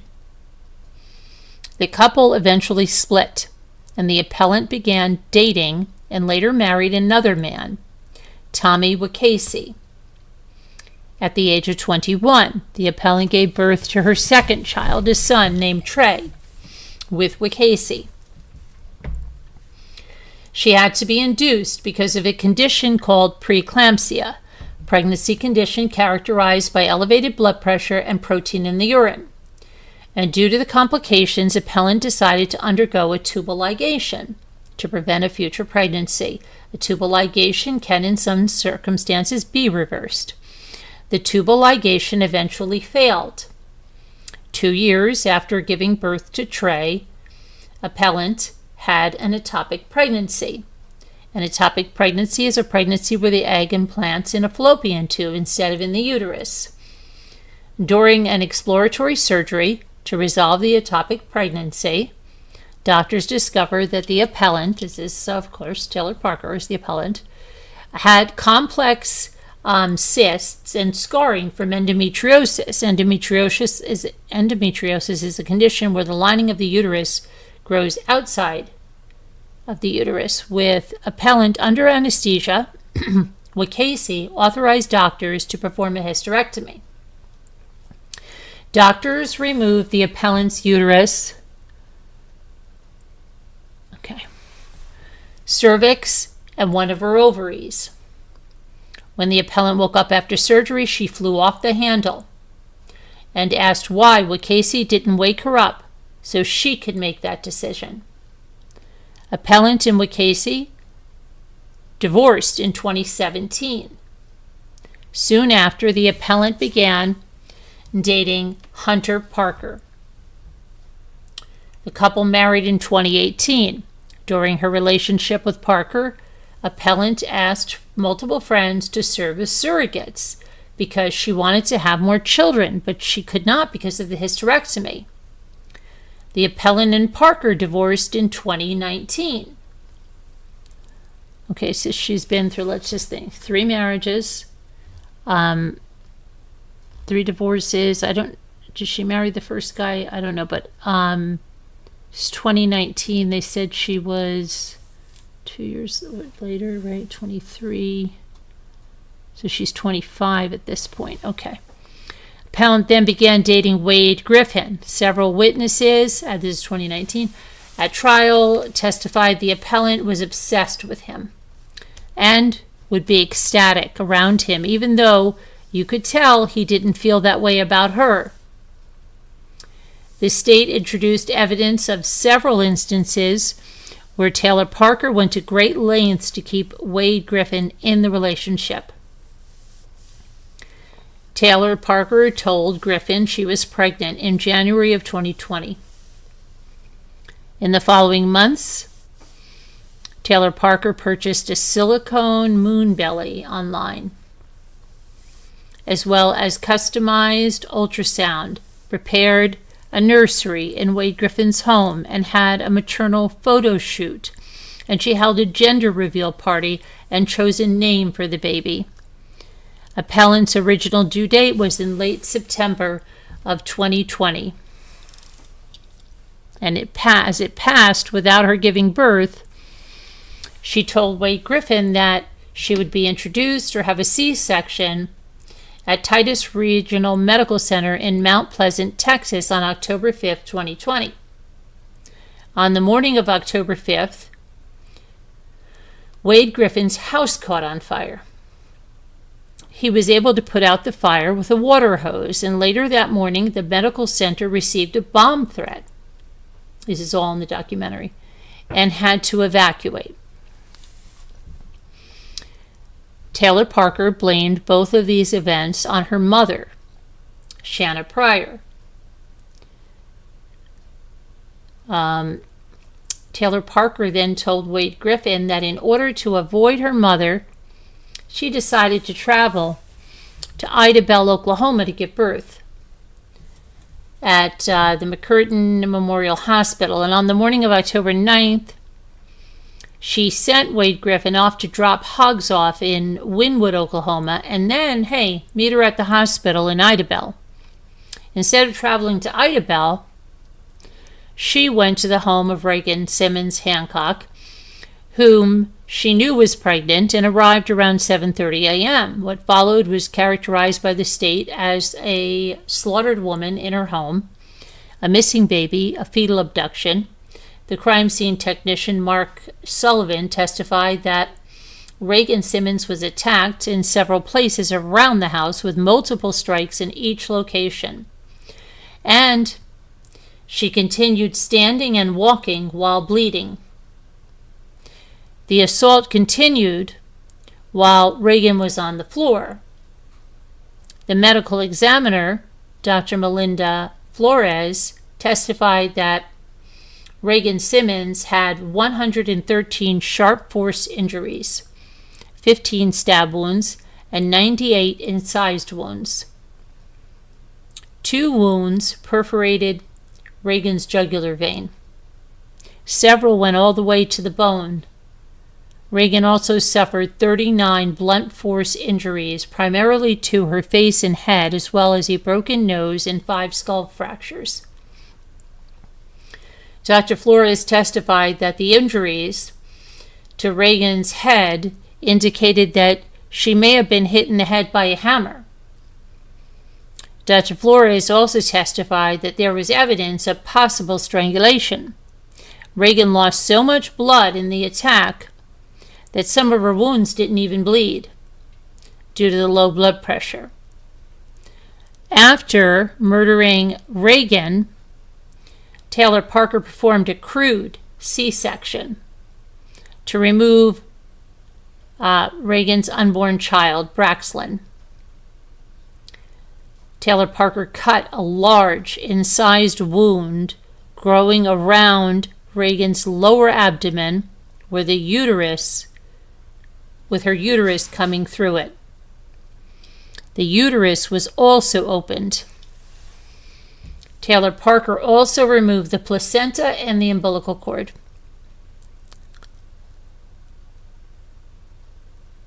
Well, it couldn't have been after she murdered her because Reagan's fingernails, they said, was found in the placenta. That doesn't make sense there. Cell tower data showed that Taylor Parker left Reagan's house between 9:09 and 9:14, and at 9:36, she was stopped by Trooper Lee Shavers after he observed that she was driving erratically, speeding and almost hitting another vehicle. After contacting her, Trooper Shavers observed the umbilical cord going down into the appellant's pants, Taylor's pants, and a baby that was not breathing and appeared very limp and kind of white in color.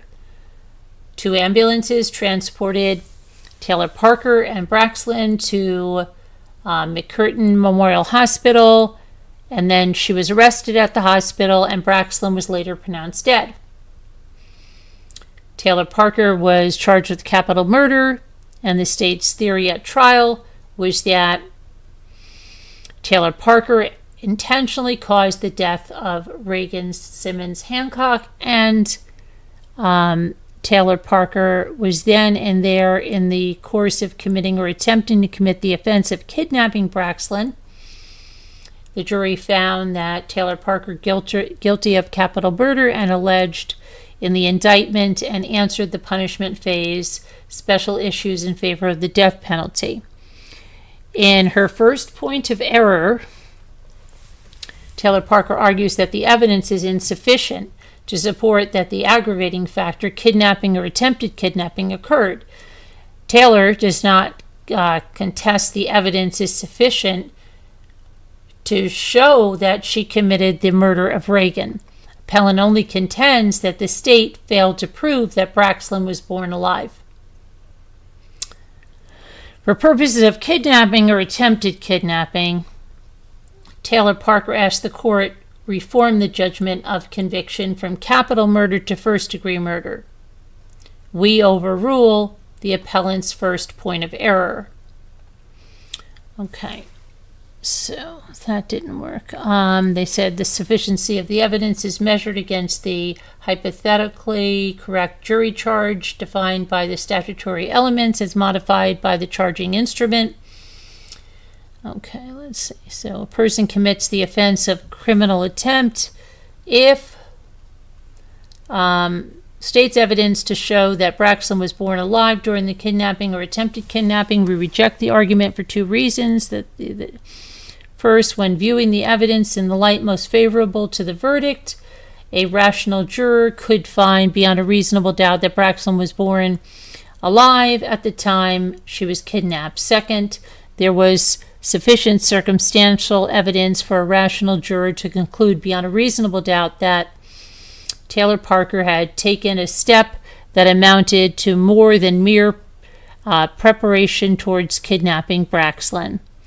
Okay, so they have the relevant facts from the testimony and says that a man named Elton Crossland, a flight paramedic for LifeNet Air, was working with his partner Allison on the morning of October 9th, 2020, when they were dispatched to Trooper Shaver's location at 9:37 a.m. They arrived on scene at 9:49. Crossland testified that the question was, okay, when you arrived on scene, tell the jury kind of what was going on out there. Elton says, we arrived on scene. We exited our vehicle. We walked back to where Trooper Shavers and bystanders were, and when we got up to the door, there was a woman sitting in the front seat holding a newborn. We could see the baby was gray and ash in color, and the umbilical cord was still attached. And then there was a question, have you in your experience as a paramedic come across women who have given birth outside of a hospital, whether it's in a car or a home or things of that nature? And he says yes. And so they said, so when you walked up to the car and you saw the baby with the umbilical cord still attached, what was running through your mind at that time? And he says, getting the cord clamped and getting the baby into the ambulance so that we could start full-blown CPR. The difference being doing compressions and breathing, if only gets you so far. Being an ALS provider or a paramedic, there's different drugs I can push to try to improve the outcome. Question, you mentioned the appearance of the baby was ashen. What else did you know about, or did you notice about the baby? He says that the amniotic fluid that was still in the baby was dried and flaky, signaling to us that this baby wasn't just born. It had been at least several minutes. And a baby that has been just born What are you expecting to see? He was asked. And he said, ideally, when we show up, we would see a baby with a kind of pinkish in coloring and crying.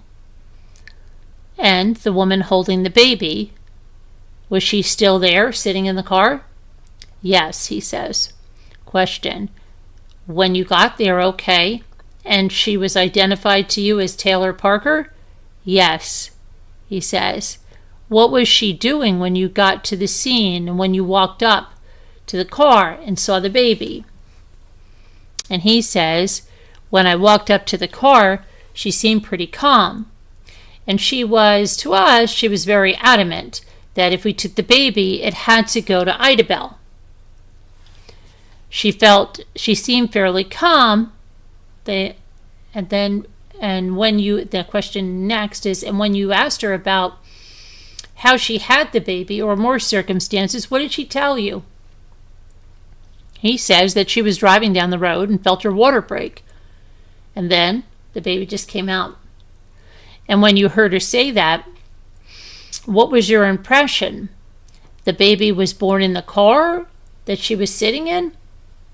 No, he said. And they said, and why not? And he said, the birth of a baby is not a very neat or clean process. There was no blood or amniotic fluid in the car or in the seat where she was sitting. To us, it was obvious the baby was not born in that car. That Braxton had not been born in Taylor Parker's car was later confirmed. Question, when you cut the umbilical cord, what did you notice? He answers that it normally when you cut it, you get a small amount of blood in it, even when it's clamped. But when we cut it, the blood seemed like it was separated already, kind of like the serum from the placenta, and it almost looked like it had blood clots in it. Question was, what did you think about that? Why was that unusual? He says it told us again, it reasserted to us that it had been several minutes since this baby had been born. It was not recent. And they asked him, so when you first arrived on the scene, you were under the impression this baby had just been born minutes before your arrival? And based on what you're seeing and your assessment, was that matching up? And he said no. And then he testified on the treatment that Braxton was started. And it says, once you were in the back of that ambulance with the baby, what did you all do? He said, we got an IO and IV started in her left lower leg. We started giving IV fluids and giving doses of epinephrine. And we were continuing CPR. And then we intubated the patient so we could breathe for her. And at that point, did the baby have a pulse? No, she did not. Okay. Was the baby breathing? The answer is no, she was not. Okay. And when you first got there and you saw the baby, did you notice any signs of life? No, he says. And once you got her in the ambulance and you were able to administer medication, what type of medication were you giving? Epinephrine, he said. And what was that going to do? He said, it's epinephrine. It's also known as adrenaline. It causes contractuality of the heart. It helps restore a pulse in conjunction with CPR. Okay, and the jury has heard that the baby was a girl. Yes. And then he says, Elton, y'all decide that the closest place is going to be Idabel. How long did it take you to get there? He said, I'm not sure off the top of my head. If we could go back to the first page, he got the time on it. It took us 34 minutes. During that 34 minutes, from DeKalb to Idabel, what are you doing to the baby in the back? And they don't tell you any of this part with the baby in the documentary. Like, they don't even really go even into the part that the baby died. Not like it's they don't talk about any of this with the baby. Okay. We're continuing CPR and we're continuing to ventilate her with a bag valve mask. We're continuing to give epi every 3 to 5 minutes, and we're trying to get her warm. Were you eventually able to get a pulse back? Yes. Okay, so by the time you arrived at the hospital in Idabel, the baby had a pulse? Yes. And is that reflected here on the vital signs taken at 10:37 that there was a pulse? Yes.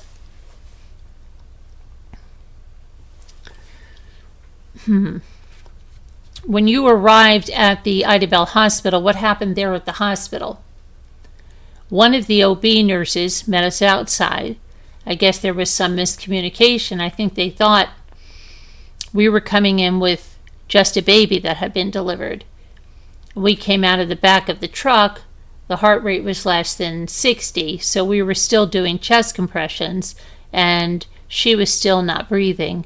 So we were breathing for her, so they took her up to the second floor to the OB unit. Crossland testified that he observed no cuts, scrapes, or abrasions or visible injuries on Braxland. On cross-examination, he further explained his observations about Braxland's heartbeat, and the question in cross said, "But you said that there was a heartbeat at some point?" "Yes," he says. "Now, did you know that because you had placed monitors on the chest?" He answers, we saw changes on the monitor which signaled to us. We had her on end-tidal capography, waveform capography. And then he says, on our monitor we saw a spike in that reading, which is a cardiac arrest, signifies a return of circulation. Question, but it doesn't indicate whether it's going to be maintained or not. It does not, he said. And was it just very faint? He says the reading was the capnography was very good and it stayed, and now the pulse that we felt, I could actually palpitate with my finger and feel it, but it was very weak. Then another question. I remember talking to you when you all got the pulse back, and by back, if a baby is stillborn and born without a pulse, there's no pulse to get back. Does that make sense? Correct. Okay. From time to time, you got the pulse back.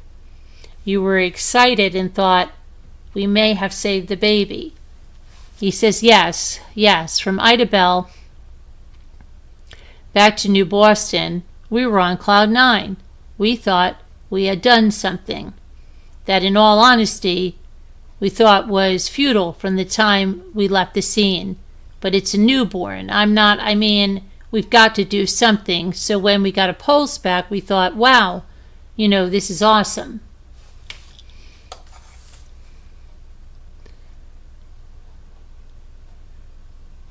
And the last question that you were asked, that the baby was never alive, you don't know what the baby's condition was when she was taken via C-section from her mother's womb. No, I don't. You saw the baby at a time later, and your testimony was the conditions were that she had not just been born. That's correct.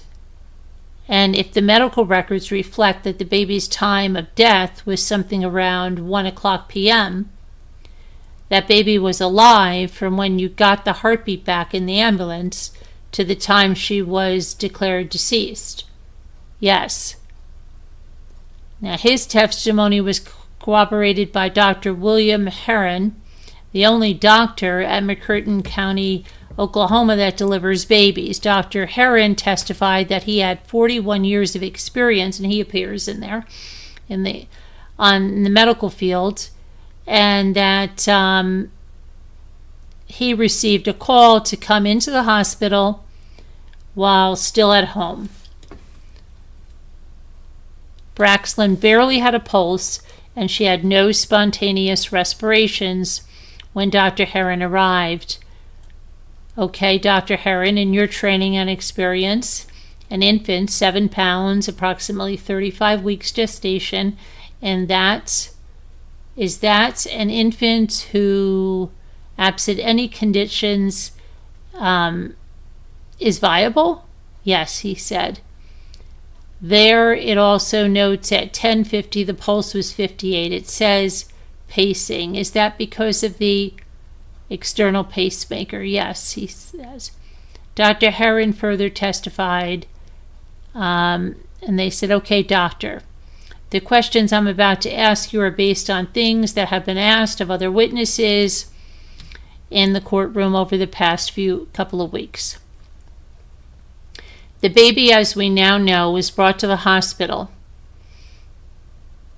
at 10:26, 10:27, and based on the information given by Taylor Parker to law enforcement at 9:36, she tells that the baby is about 35 minutes old. So I'm telling you that the information to ask is, according to Taylor Parker, the baby was, this is being generous, born about 9 a.m. Yes. Okay, and the question is, I remember you telling me that time span of maybe 40 minutes from 9 to 9:40, 9:45 when the LifeNet arrives. If the baby had been dead that entire time, do you believe they would be able to get a pulse back?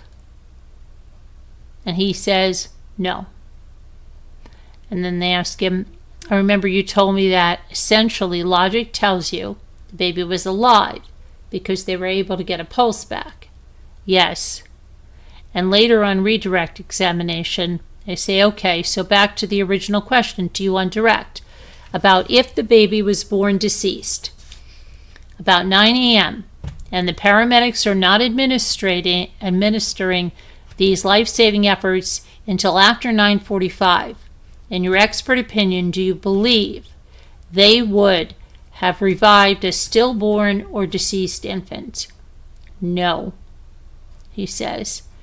And then Dr. James Scales, a physician in obstetrics and gynecology, also testified for the state, and he testified that over the course of over 20 years, he has delivered approximately 200 babies a year and was familiar with C-section procedures, and he testified that Reagan was not having complications during her pregnancy, and that Braxton had no abnormalities, and he further testified that he was surprised that Braxton had no visible injuries or knife nicks because even trained doctors going through layers of skin very carefully and relatively slowly sometimes will nick the baby. The medical examiner, and actually I believe it was the doctors from the Ida Bell Hospital, weighed the baby, measured the baby, and those results were that she was 7 pounds and 18.75 inches. So when we're talking a woman is 35 weeks pregnant and the baby is that size, would that be in your experience a viable baby? He says yes. And doctor, do you recall us showing you some of the autopsy photos of Reagan? Yes. Okay. And we specifically showed you the one of the cut in the uterus to the back of the uterus. Do you remember that? He says, I remember it. As you recall, you said it was maybe a little bit bigger than would be necessary, but it wasn't that bad. Correct. So your opinion, I think, was the person who had performed that C-section had taken some reasonable care as far as cutting into the uterus. He said they didn't do bad. Lastly, the state called Shanae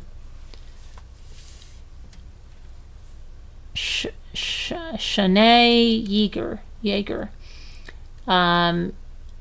who was at the Bowie County Jail, and she was a jail trustee who helped to do laundry. A trustee is an inmate who displays good behavior. That's like was that Diane, the one that killed her kids, Diane Nouns. Trustee is an inmate who displays good behavior, permitted to assist with jail operations and move about the jail due to her trustee status. So Yeager was able to speak to Taylor Parker and testified about her conversations with Taylor. And they said, did Taylor Parker discuss with you that she had convinced her boyfriend, Wade Griffin, that she was pregnant? Yes. And did she give you a lot of detail of that, or did she just tell you that she had just convinced him she was pregnant? Not a lot of detail, she says, but that he believed her and that he believed that she was pregnant. She's believable, isn't she? And she says, yes, very believable. All right. I want to talk to you about Taylor. Did Taylor Parker tell you about when she went to cut the baby out of Reagan Hancock? Did she tell you about that? Yes. All right, I think you said she started with a knife.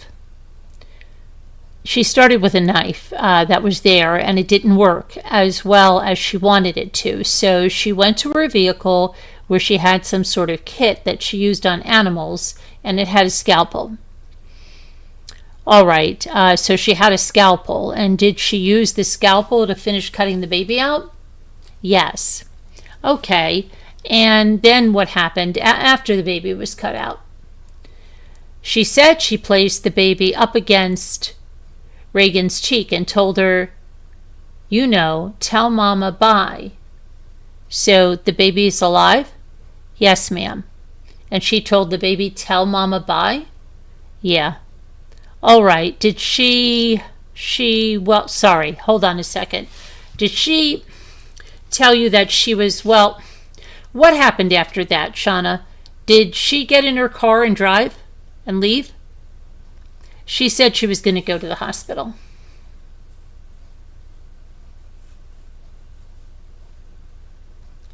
Hold on a second. Okay. And wasn't going to the hospital because the baby was in distress or anything like that? No. Okay, so she was on the way to the hospital. In your discussions with me, you said that you believe she wanted to make a record of that she had the baby at the hospital. Yes, ma'am. All right. And on the way to the hospital, what happens to the baby? She said she looks over and the baby's not breathing. And she pulls over. Okay, and she pulled over? Yes. She didn't tell you that she got pulled over? She didn't tell you that she got pulled over? No. She told you that she pulled over? She pulled over. Okay. And then she tells you, what did she tell you about the cord, the umbilical cord and all that?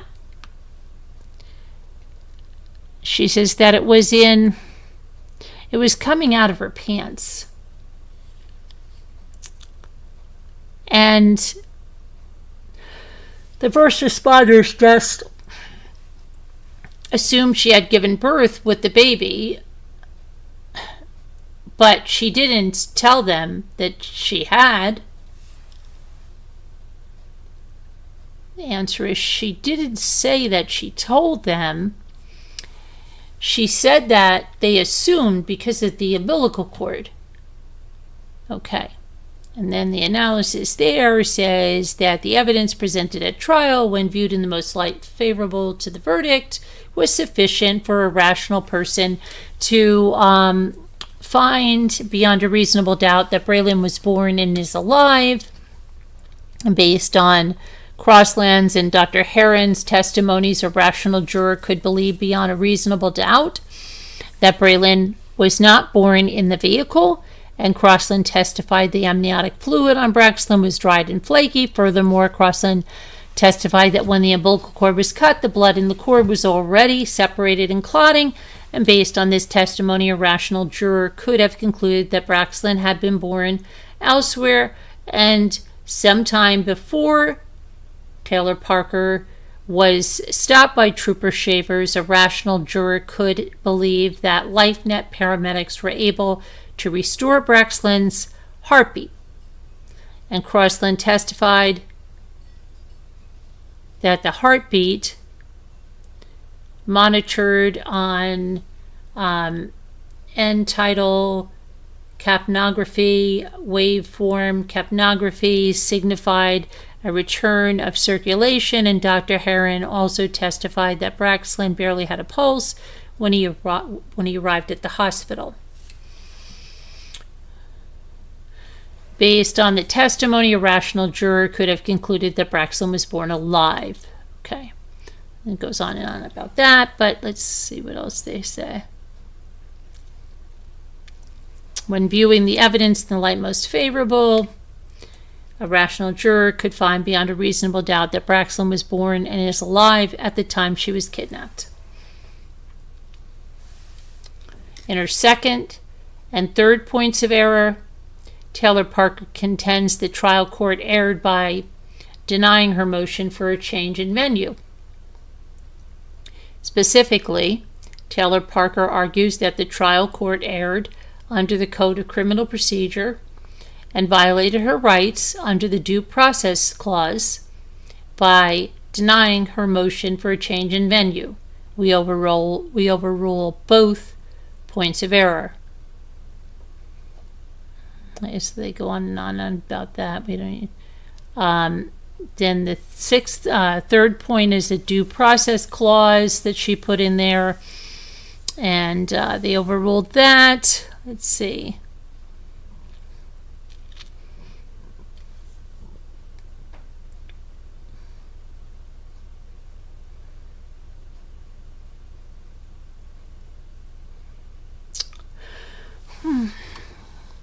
Point of error rule A. So let's go to the let's see what this is. The errors of the syrup forge. Okay, let's look at this because this has information in here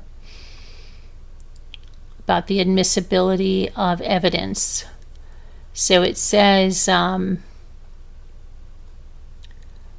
trial, the state introduced evidence from Abby Bell and Michaela Curtis, who both testified that Taylor Parker asked them to be surrogates in exchange for money. The trial court could have reasonably concluded that this evidence was admissible as evidence of the appellant's motive and intent. The evidence at trial showed that Taylor Parker underwent a hysterectomy that was authorized by her then husband, Wakasey, due to a medical complication during an ectopic pregnancy.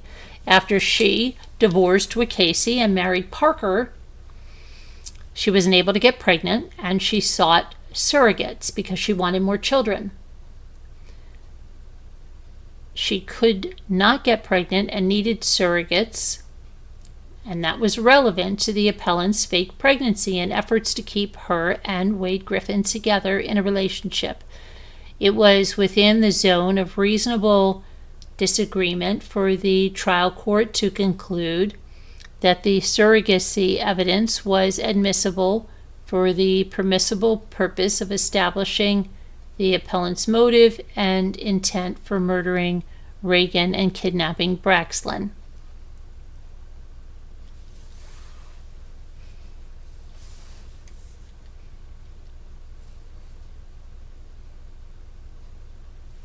Okay, let's do this.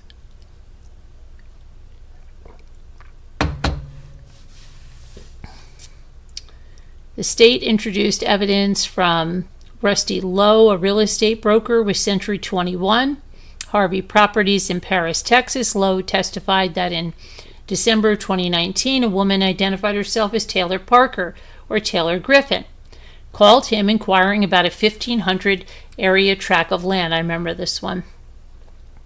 In Bowie County, valued at approximately $4.7 million.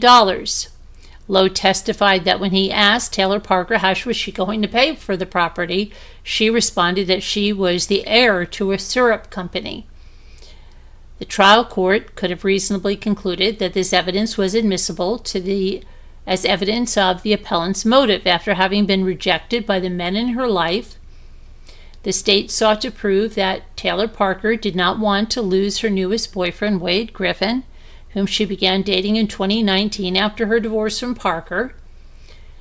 The efforts to keep Griffin culminated in a fake pregnancy and eventually led to the deaths of Reagan and Braxton. It was within the zone of reasonable disagreement for a trial court to conclude that the evidence of Taylor Parker lying about her status as an heir of a syrup company fit within her scheme to keep Wade Griffin, and consequently was evidence of her eventual motive to murder Reagan and kidnap Braxton.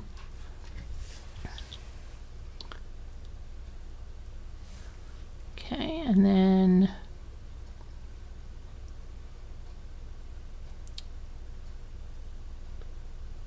stories about her life. One story involved Taylor Parker's mother, who didn't like Wade. According to Taylor Parker, Pryor had hired a Mexican mafia.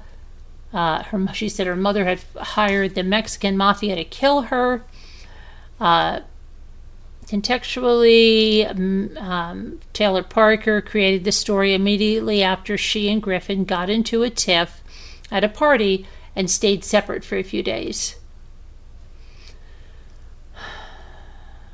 Wade, as he was listening to Taylor Parker, felt he couldn't leave her with all that was going on with her mother, and so he went back and they got together after that. The trial court could have reasonably concluded that the evidence was admissible as evidence of her motive. As with the other extraneous offense evidence, the story exhibited the lengths to which she will go to keep Wade Griffin in their relationship. It was within the zone of reasonable disagreement for the trial court to conclude that the evidence that Taylor Parker lied about her mother taking a hit out on her with the Mexican mafia fit within her scheme to keep Wade Griffin, and consequently was evidence of her eventual motive to murder Reagan and kidnap Braxton. So let's see. At trial, the state introduced the testimony from Deanna Parker, Hunter Parker's mother, and Bobby Jordan, the interim police chief for the city of Texarkana. On direct examination by the state, Deanna Parker testified. So she knows when she's lying? Deanna says, absolutely, yes, she does. Did she seem normal? That's the word they've been using. Did it seem pretty normal to you? She said she seemed normal. Okay, let's see here. What else do they say? Gender stereotypes. Admissibility of the 911 call. Admissibility of photographs.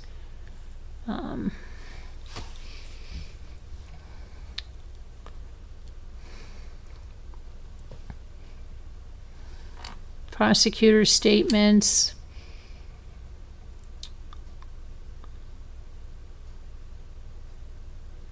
Cumulative error. Scope of examination. Scope of rebuttal. Let's see what this is with Dr. Nad Carney. Let's see, what do they say here? A psychiatrist. In her case, would it likely be because of early interference with her development? What are they talking about? That she has atrophy in the frontal and temporal areas of her brain. And then he says, that would be my speculation, but it would be hard to know from what this imaging looks like, how long her history is. That would be my position.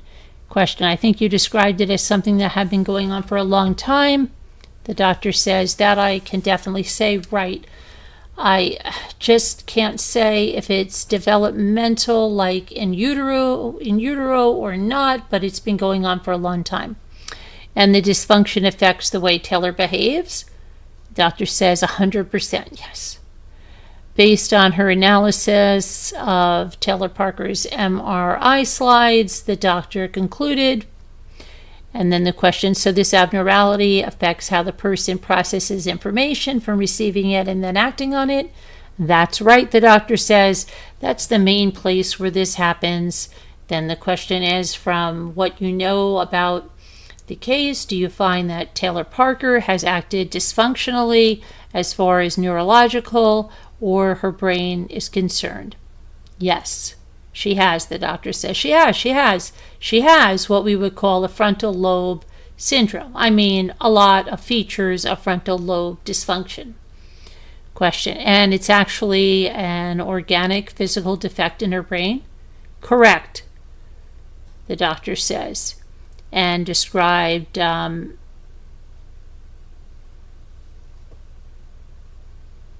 impulsivity and confabulation, making up stories, or being inconsistent, and testified that Taylor Parker suffered from both conditions as a result of her mental atrophy.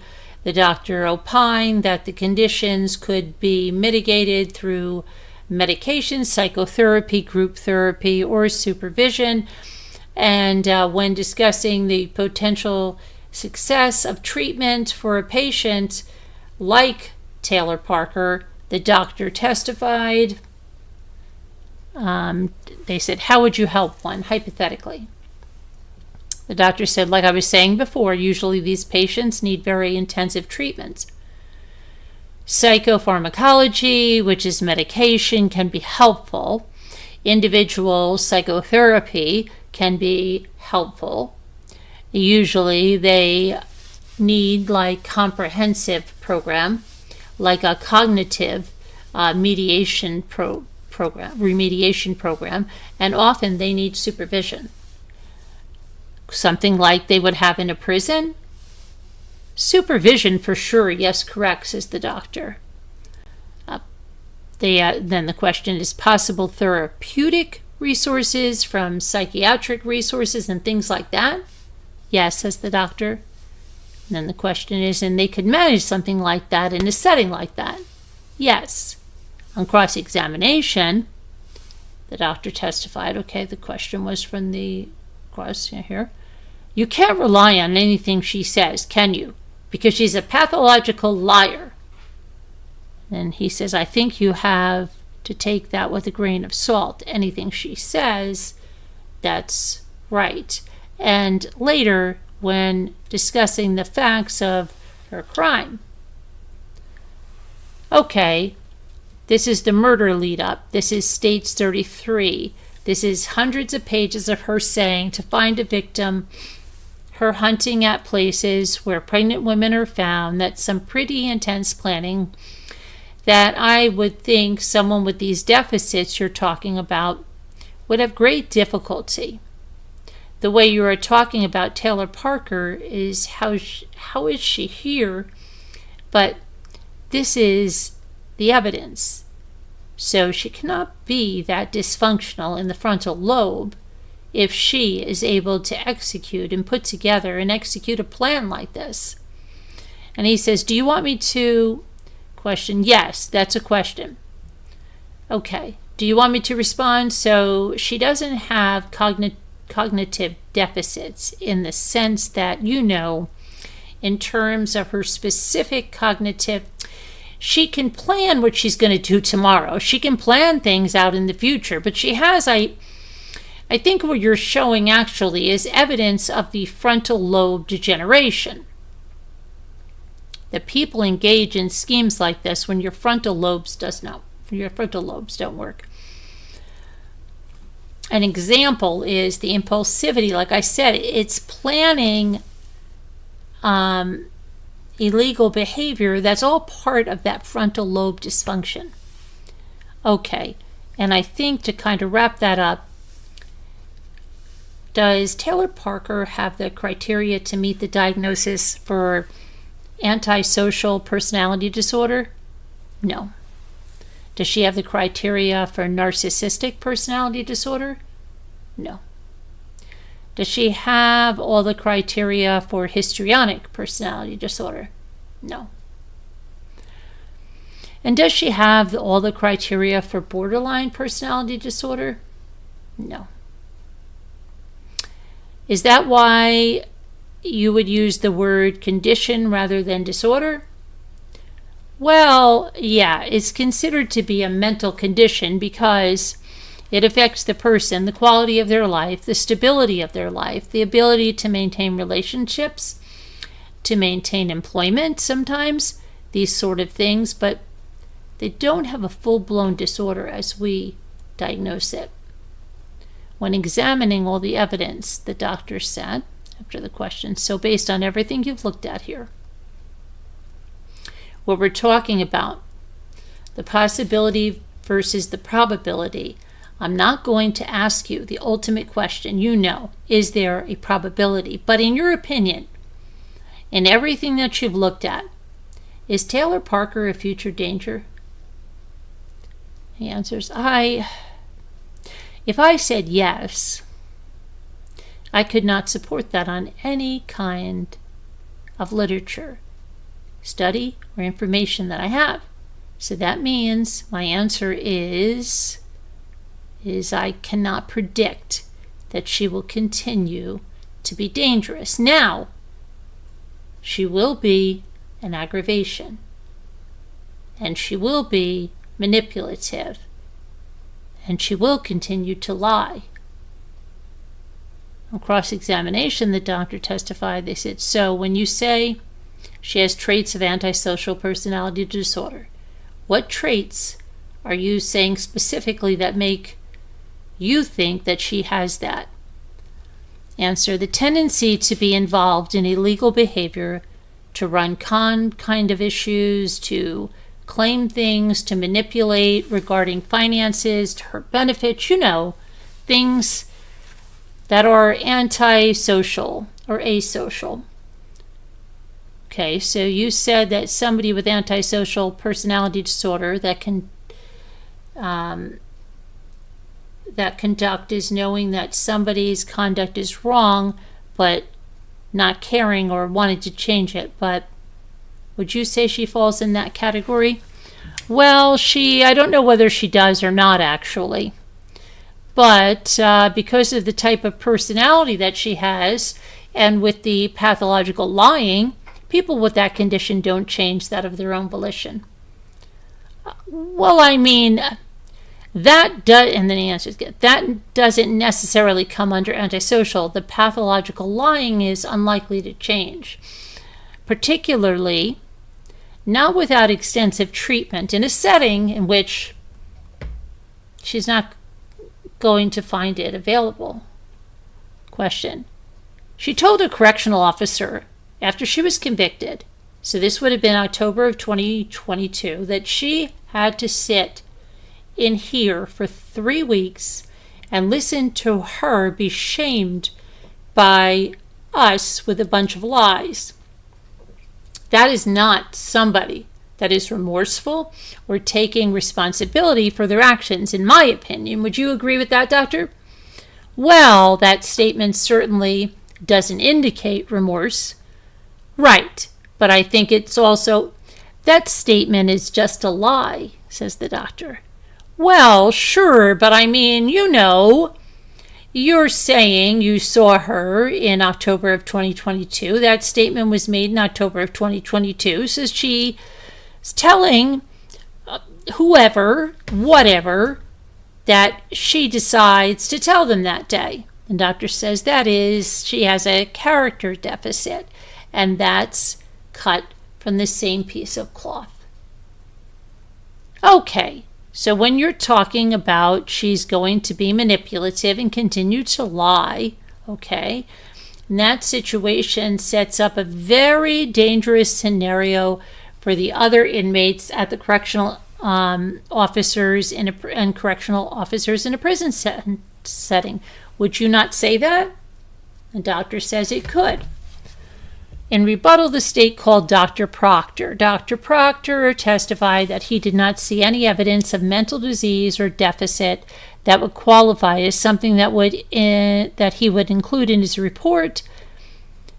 Now, this is Dr. Proctor. What would be an example of something that you would, on occasion, make note of with this testing and these interviews? Sure, well, like a severe mental disease. Schizophrenia is certainly an excellent example. Schizoaffective disorder, which is a type of schizophrenia, could be bipolar disorder. You could have a major depressive disorder that was severe and even had what's called as psychotic features, which means the person is out of touch with reality. You could have some other conditions that could fall into mental disease. Mental defect would be something like intellectual disability, which is what we used to call mental retardation, or some kind of severe neurological problems like dementia, or someone who's had a serious head injury that resulted in serious cognitive problems. So that's what I'm referring to there. Okay, and all those examples that you just gave the jury are things that you would have sort of screened for and have seen in the past, how to recognize, and just not the situation with Taylor Parker. Correct. Dr. Proctor then discussed the standardized tests that are administered to Taylor Parker, and based on those tests, the doctor concluded that she presents with psychopathic traits. He later opined, and they said, okay. And then the borderline personality, here's some other things. Antisocial and histrionic personality traits, we talk about that. About the PCLR again, the presence of pathological lying, manipulativeness. We talk about that for just a second. Sure, he says. Well, part of what came out of the assessments with the thing called the PCLR, which is the psychopathy checklist, is that there were certain traits that, she clearly had. And in particular, the pathological lying and the manipulativeness and is clearly established. And that is part of the personality disorder she has. And then she also has, related to that, what are called antisocial traits, which antisocial isn't like wanting to keep yourself to yourself or be shy. It's a tendency to be willing to break rules, not follow laws, which she certainly has a history of reckless disregard for others, being irresponsible, lacking remorse. And then this histrionic piece is the being real expressive, emotionally, and engaging in a lot of attention-seeking behavior that has kind of a dramatic quality to it. Okay, and then the jury, hearing the malingering, it's gross exaggeration or feigning of difficulties. This is, you've identified some factors that were present. What are those factors, doctor? And his answer, so the book we were using to diagnose mental problems is called the Diagnostic and Statistical Manual of Mental Disorders. We call it the DSM for short, 5th edition. Text revision is the current one, and it lists 4 factors that if these factors are present, if there's some combination of them, then you should suspect malingering. It doesn't mean someone is malingering. It does not mean someone is faking, but it means it's a red flag to consider it. So if you have somebody that is in a mediacological context, which is something like a criminal case, like we're involved in, then there's a big discrepancy between the person's claimed stress or disability and the objective findings and observations, which we have here. Lots of inconsistencies. My test results, they indicated exaggerating and feigning, and there's a lack of cooperation during diagnostic evaluations and in complying with prescribed treatment. And this again goes to like the test results, as well as giving information that differs from doctor to doctor. And then finally, if there's a presence of antisocial personality disorder, which I didn't find full antisocial personality disorder, but there's some traits of that. So these things are listed here because they are indications that I believe malingering should be considered here. And then, so I go on to discuss what my thoughts are on that.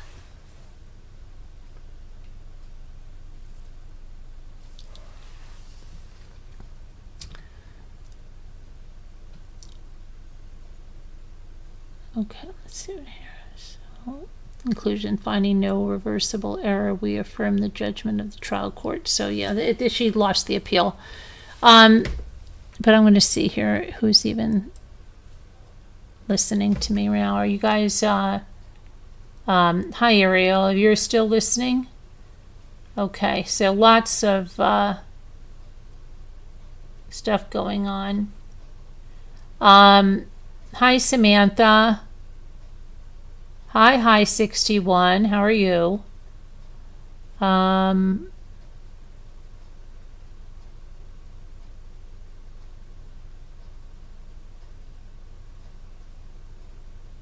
So everybody, that's probably going to be it for this tonight because I'm a little tired. But if you have a chance, go watch that documentary. It's called Maternal Instinct on Netflix. And let me know, and I'll look, maybe see some other stuff we can discuss about it. But it's time for word cookies. If it's your first time here, we play a word game at the end because after all the stuff we discuss, we want to get it out of our head. And thank you to all of our new people who found us. Ariel, how are you? And appreciate that. Samantha, good to see you. And as always, you can become a member of Mommy Ramblings and become a Rambler, and we have special perks with that. That would be great. Okay. Daily puzzle.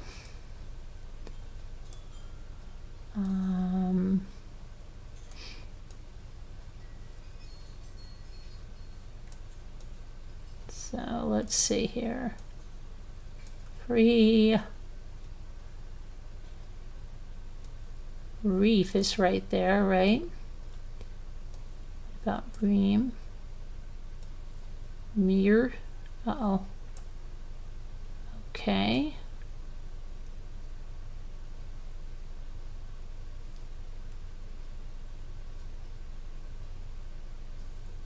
Warren. No. Warren is not there.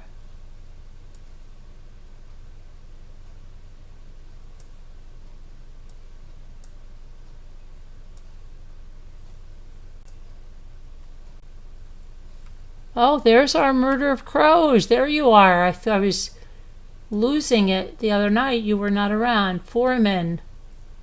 Very good, murder. Very good, murder.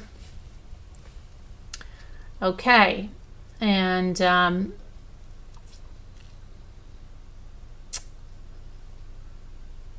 hi 61. How are you? There was something I saw about the Civil War with.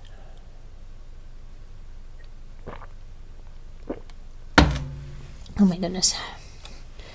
Okay. Let's see.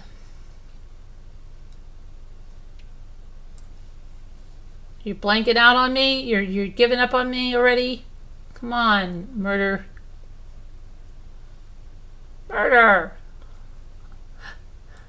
Let's see.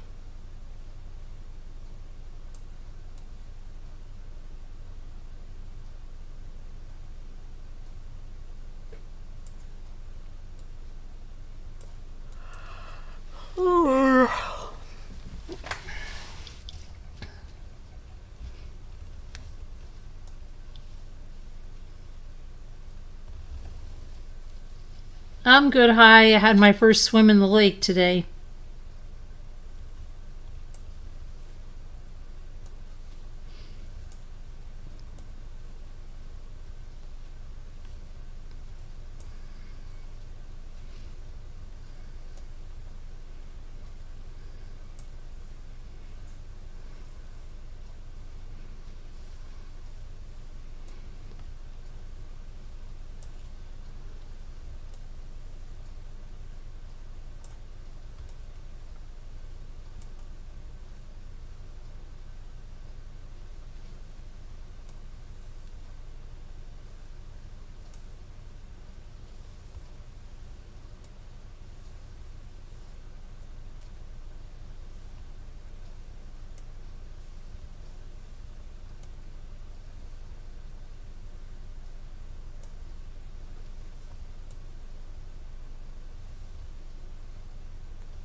Yeah, it was fun. It was good. It's been really hot.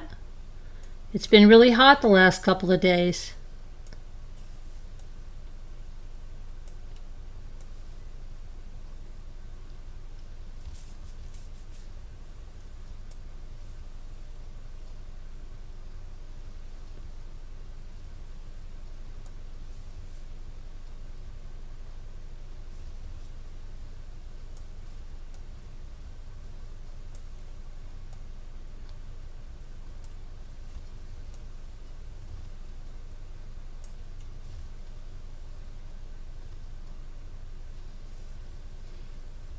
I tried form. I thought I did.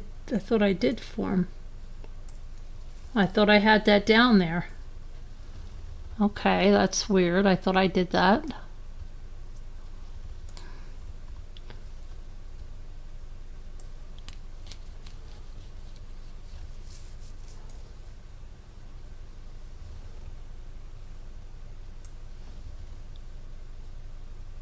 What do you have?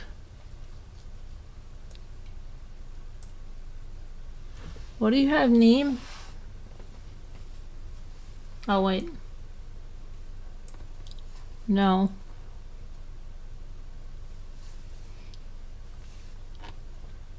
Fern. Where the red fern is growing. Yeah, that's got to be there. Very good.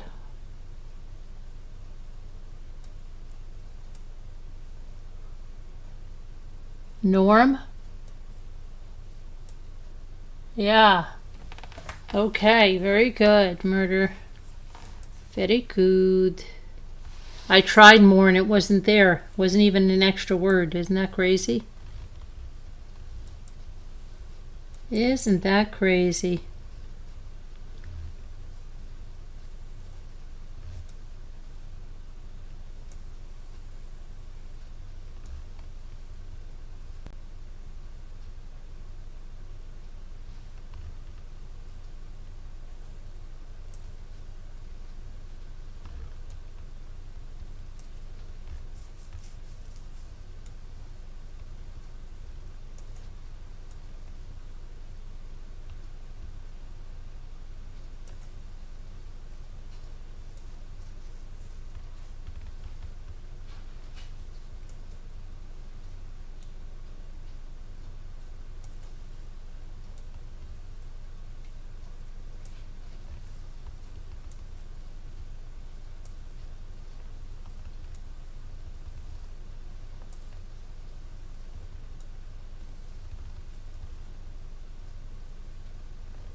Aspic.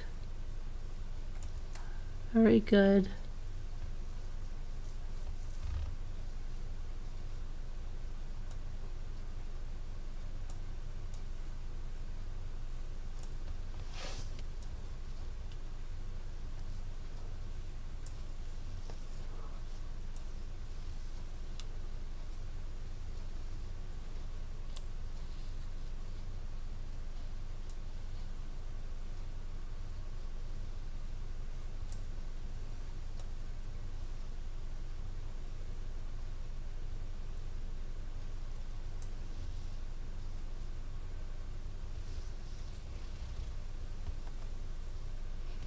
I tried scam. They didn't have it. What's the other one you have? Ames? Okay, very good. Caps, maps, SIAPs. Can't do SIAPs.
She was here the other night. I don't know. You guys come in tandem. I'm in shifts now. What's up with that?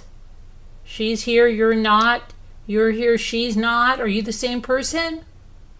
No, I know you're not.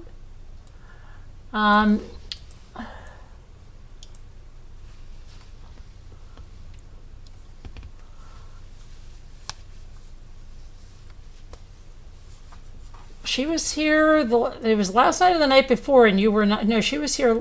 I can't even think. The nights are going so crazy. Oh boy, we need one more word. Come on. Let's get it so we can go to bed. Asp. The snake. There it is.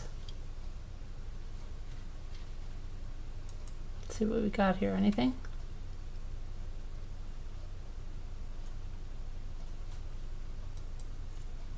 Nothing. Nothing, honey. Nothing, honey. Nothing.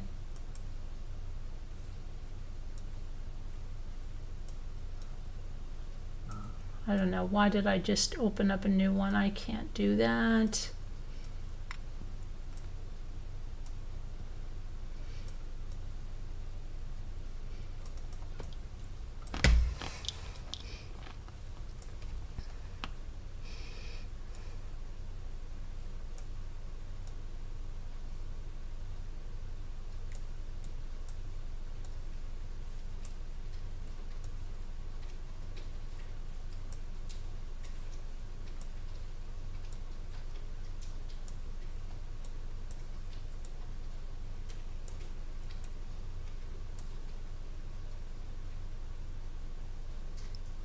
Bumbles.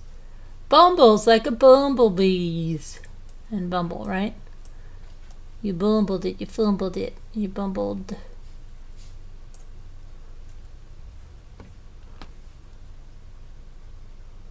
A bulb.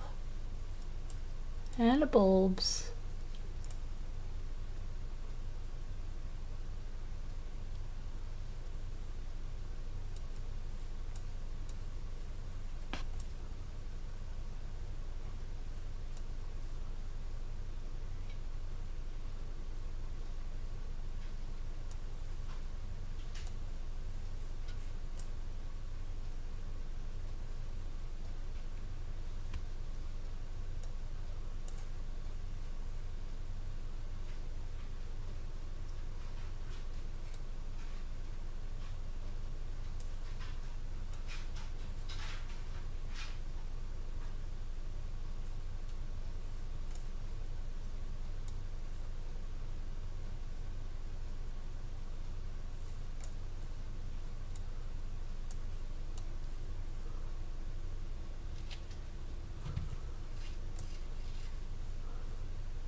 Oh, Muse, yeah. Oh, Ebbs, yeah. Ebb and Ebbs. Oh, an emu.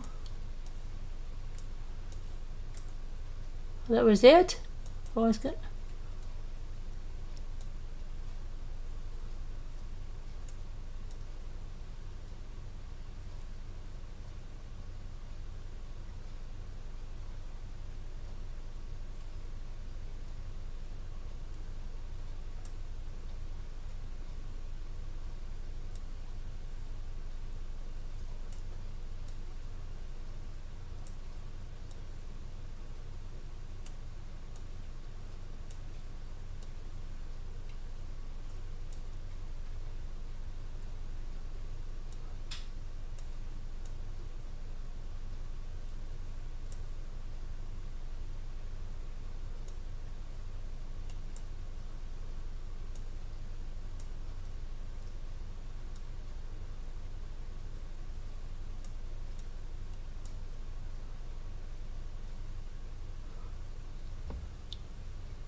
Lilting, okay.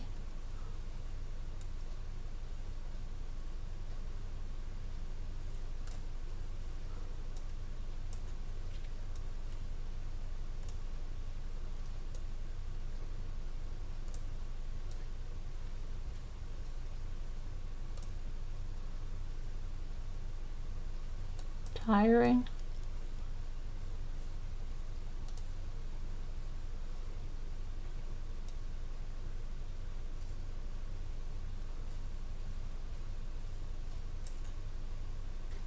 Tilling.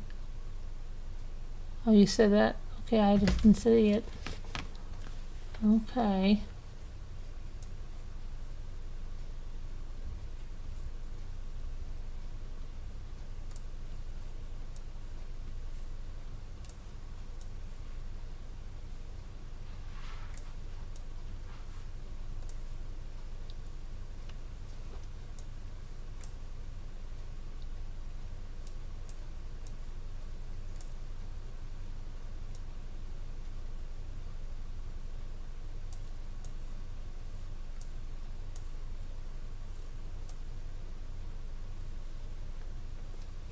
Grin. Yeah. Oh, how about grit?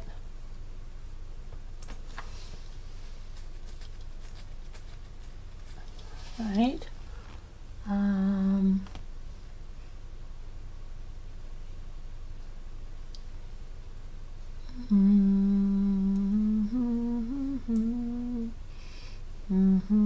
Glint. Very good. Grift. Oh no, I already got grit. Okay.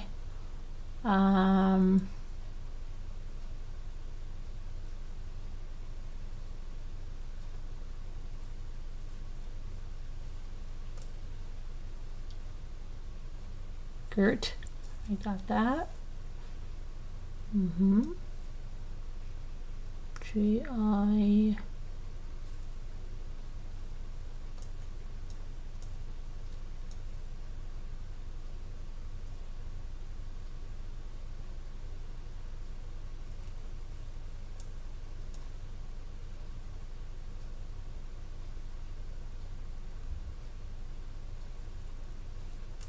Girl. Got that. Okay, now let's do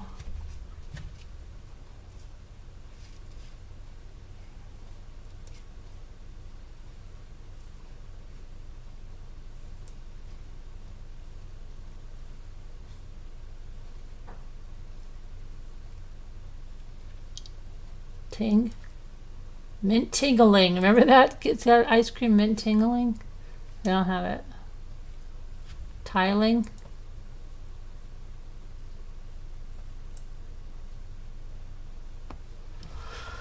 All right. And how about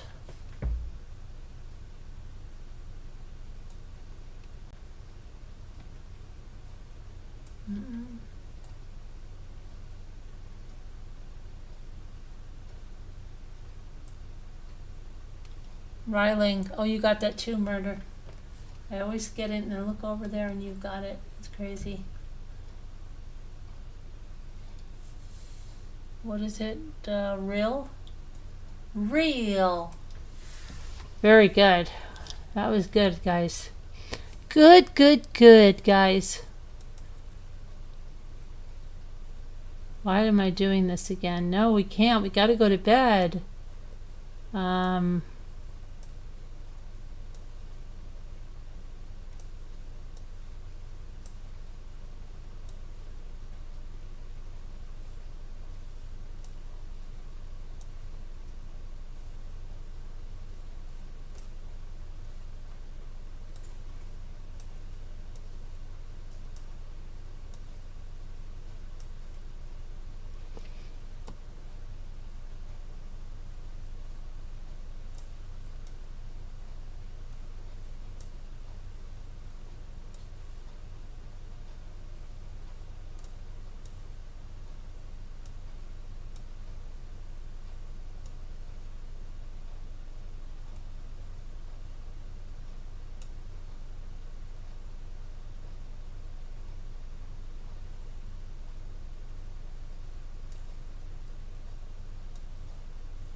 Physique.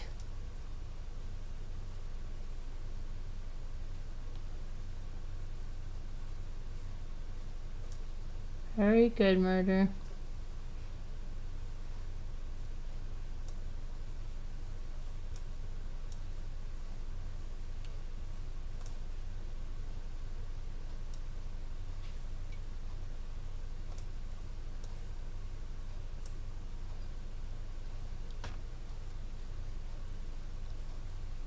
Oh, hello, Sassy.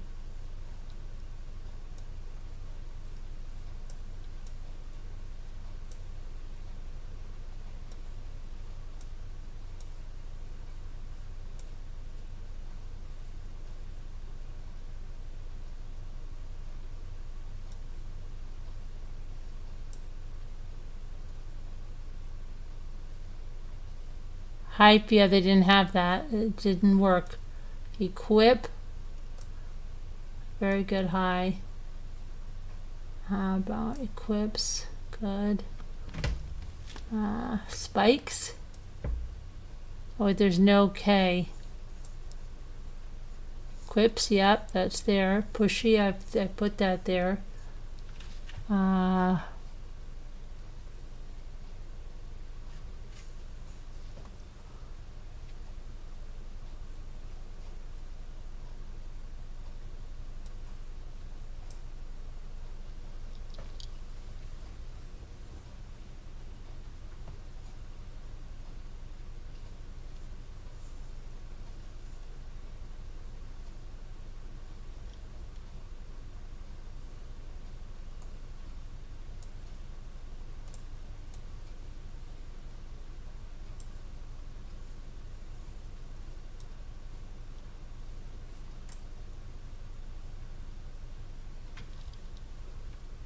His, yeah, I got that. Push, yep, we got that.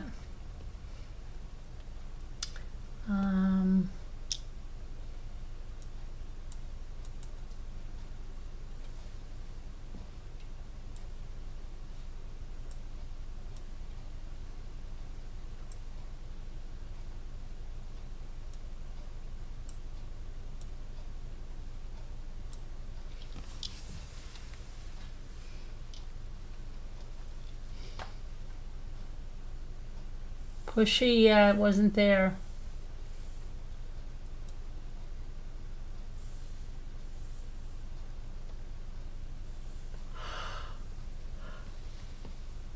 Hey, you guys.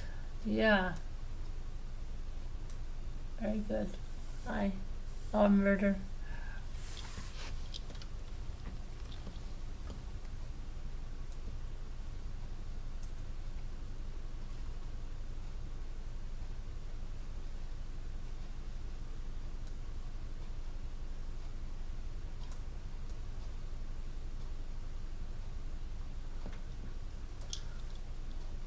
Pipes, yeah, no, it's not there.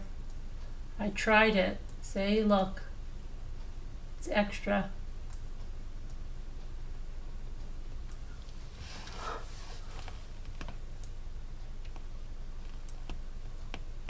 SB.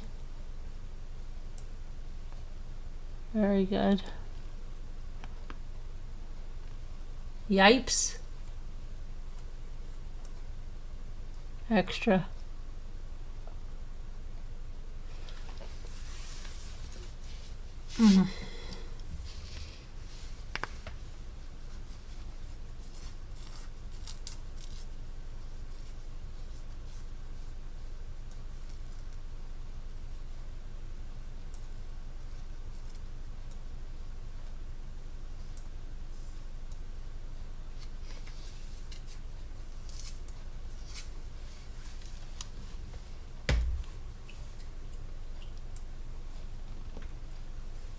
Peek. Let's see.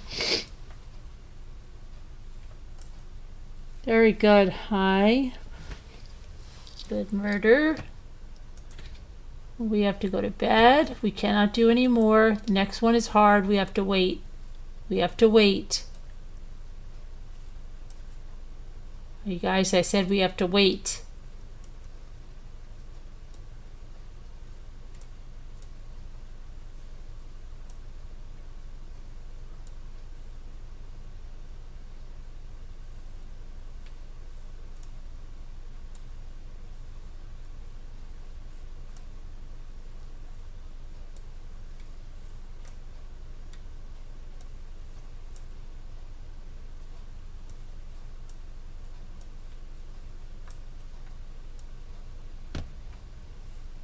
I said we have to wait, guys. I mean it. Can't do it. Can't do this.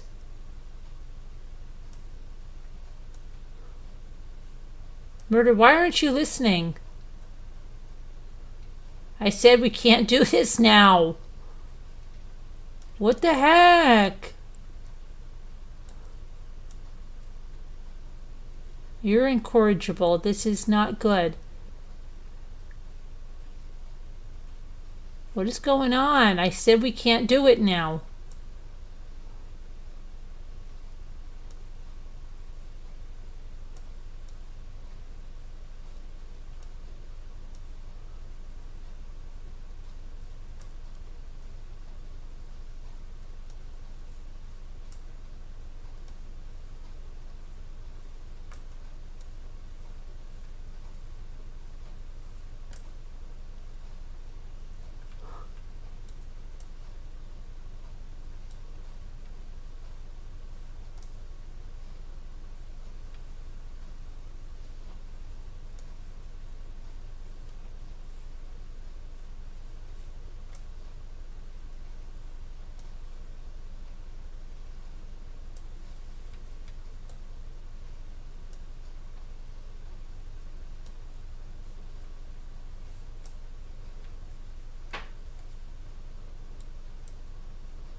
We did it. Okay, we gotta stop now. Now we have to stop. It's enough now. Stop it now. No, but it's so little. It's so little.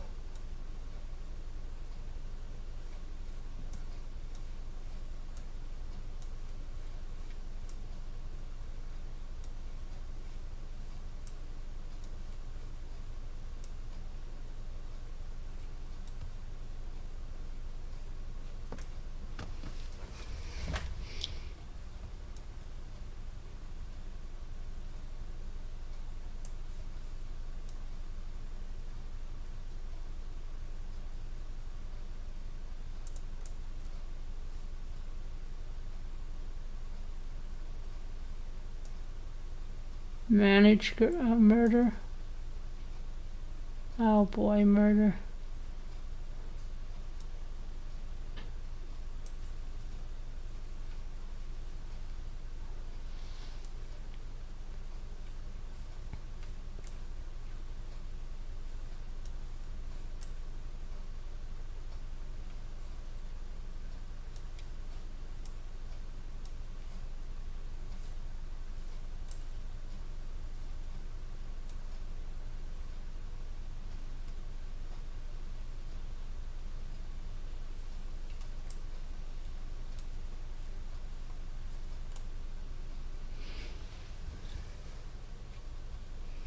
Megan?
I tried that, it doesn't work.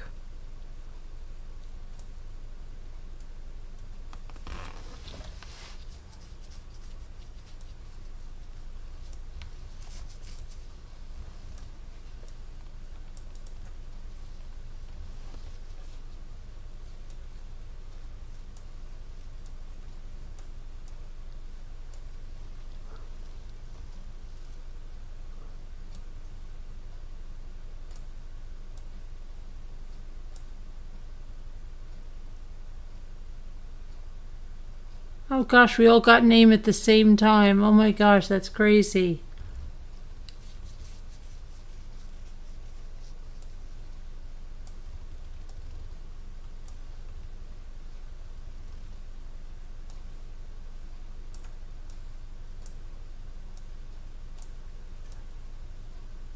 Oh my gosh, it won't let me do that. It wouldn't let me do that.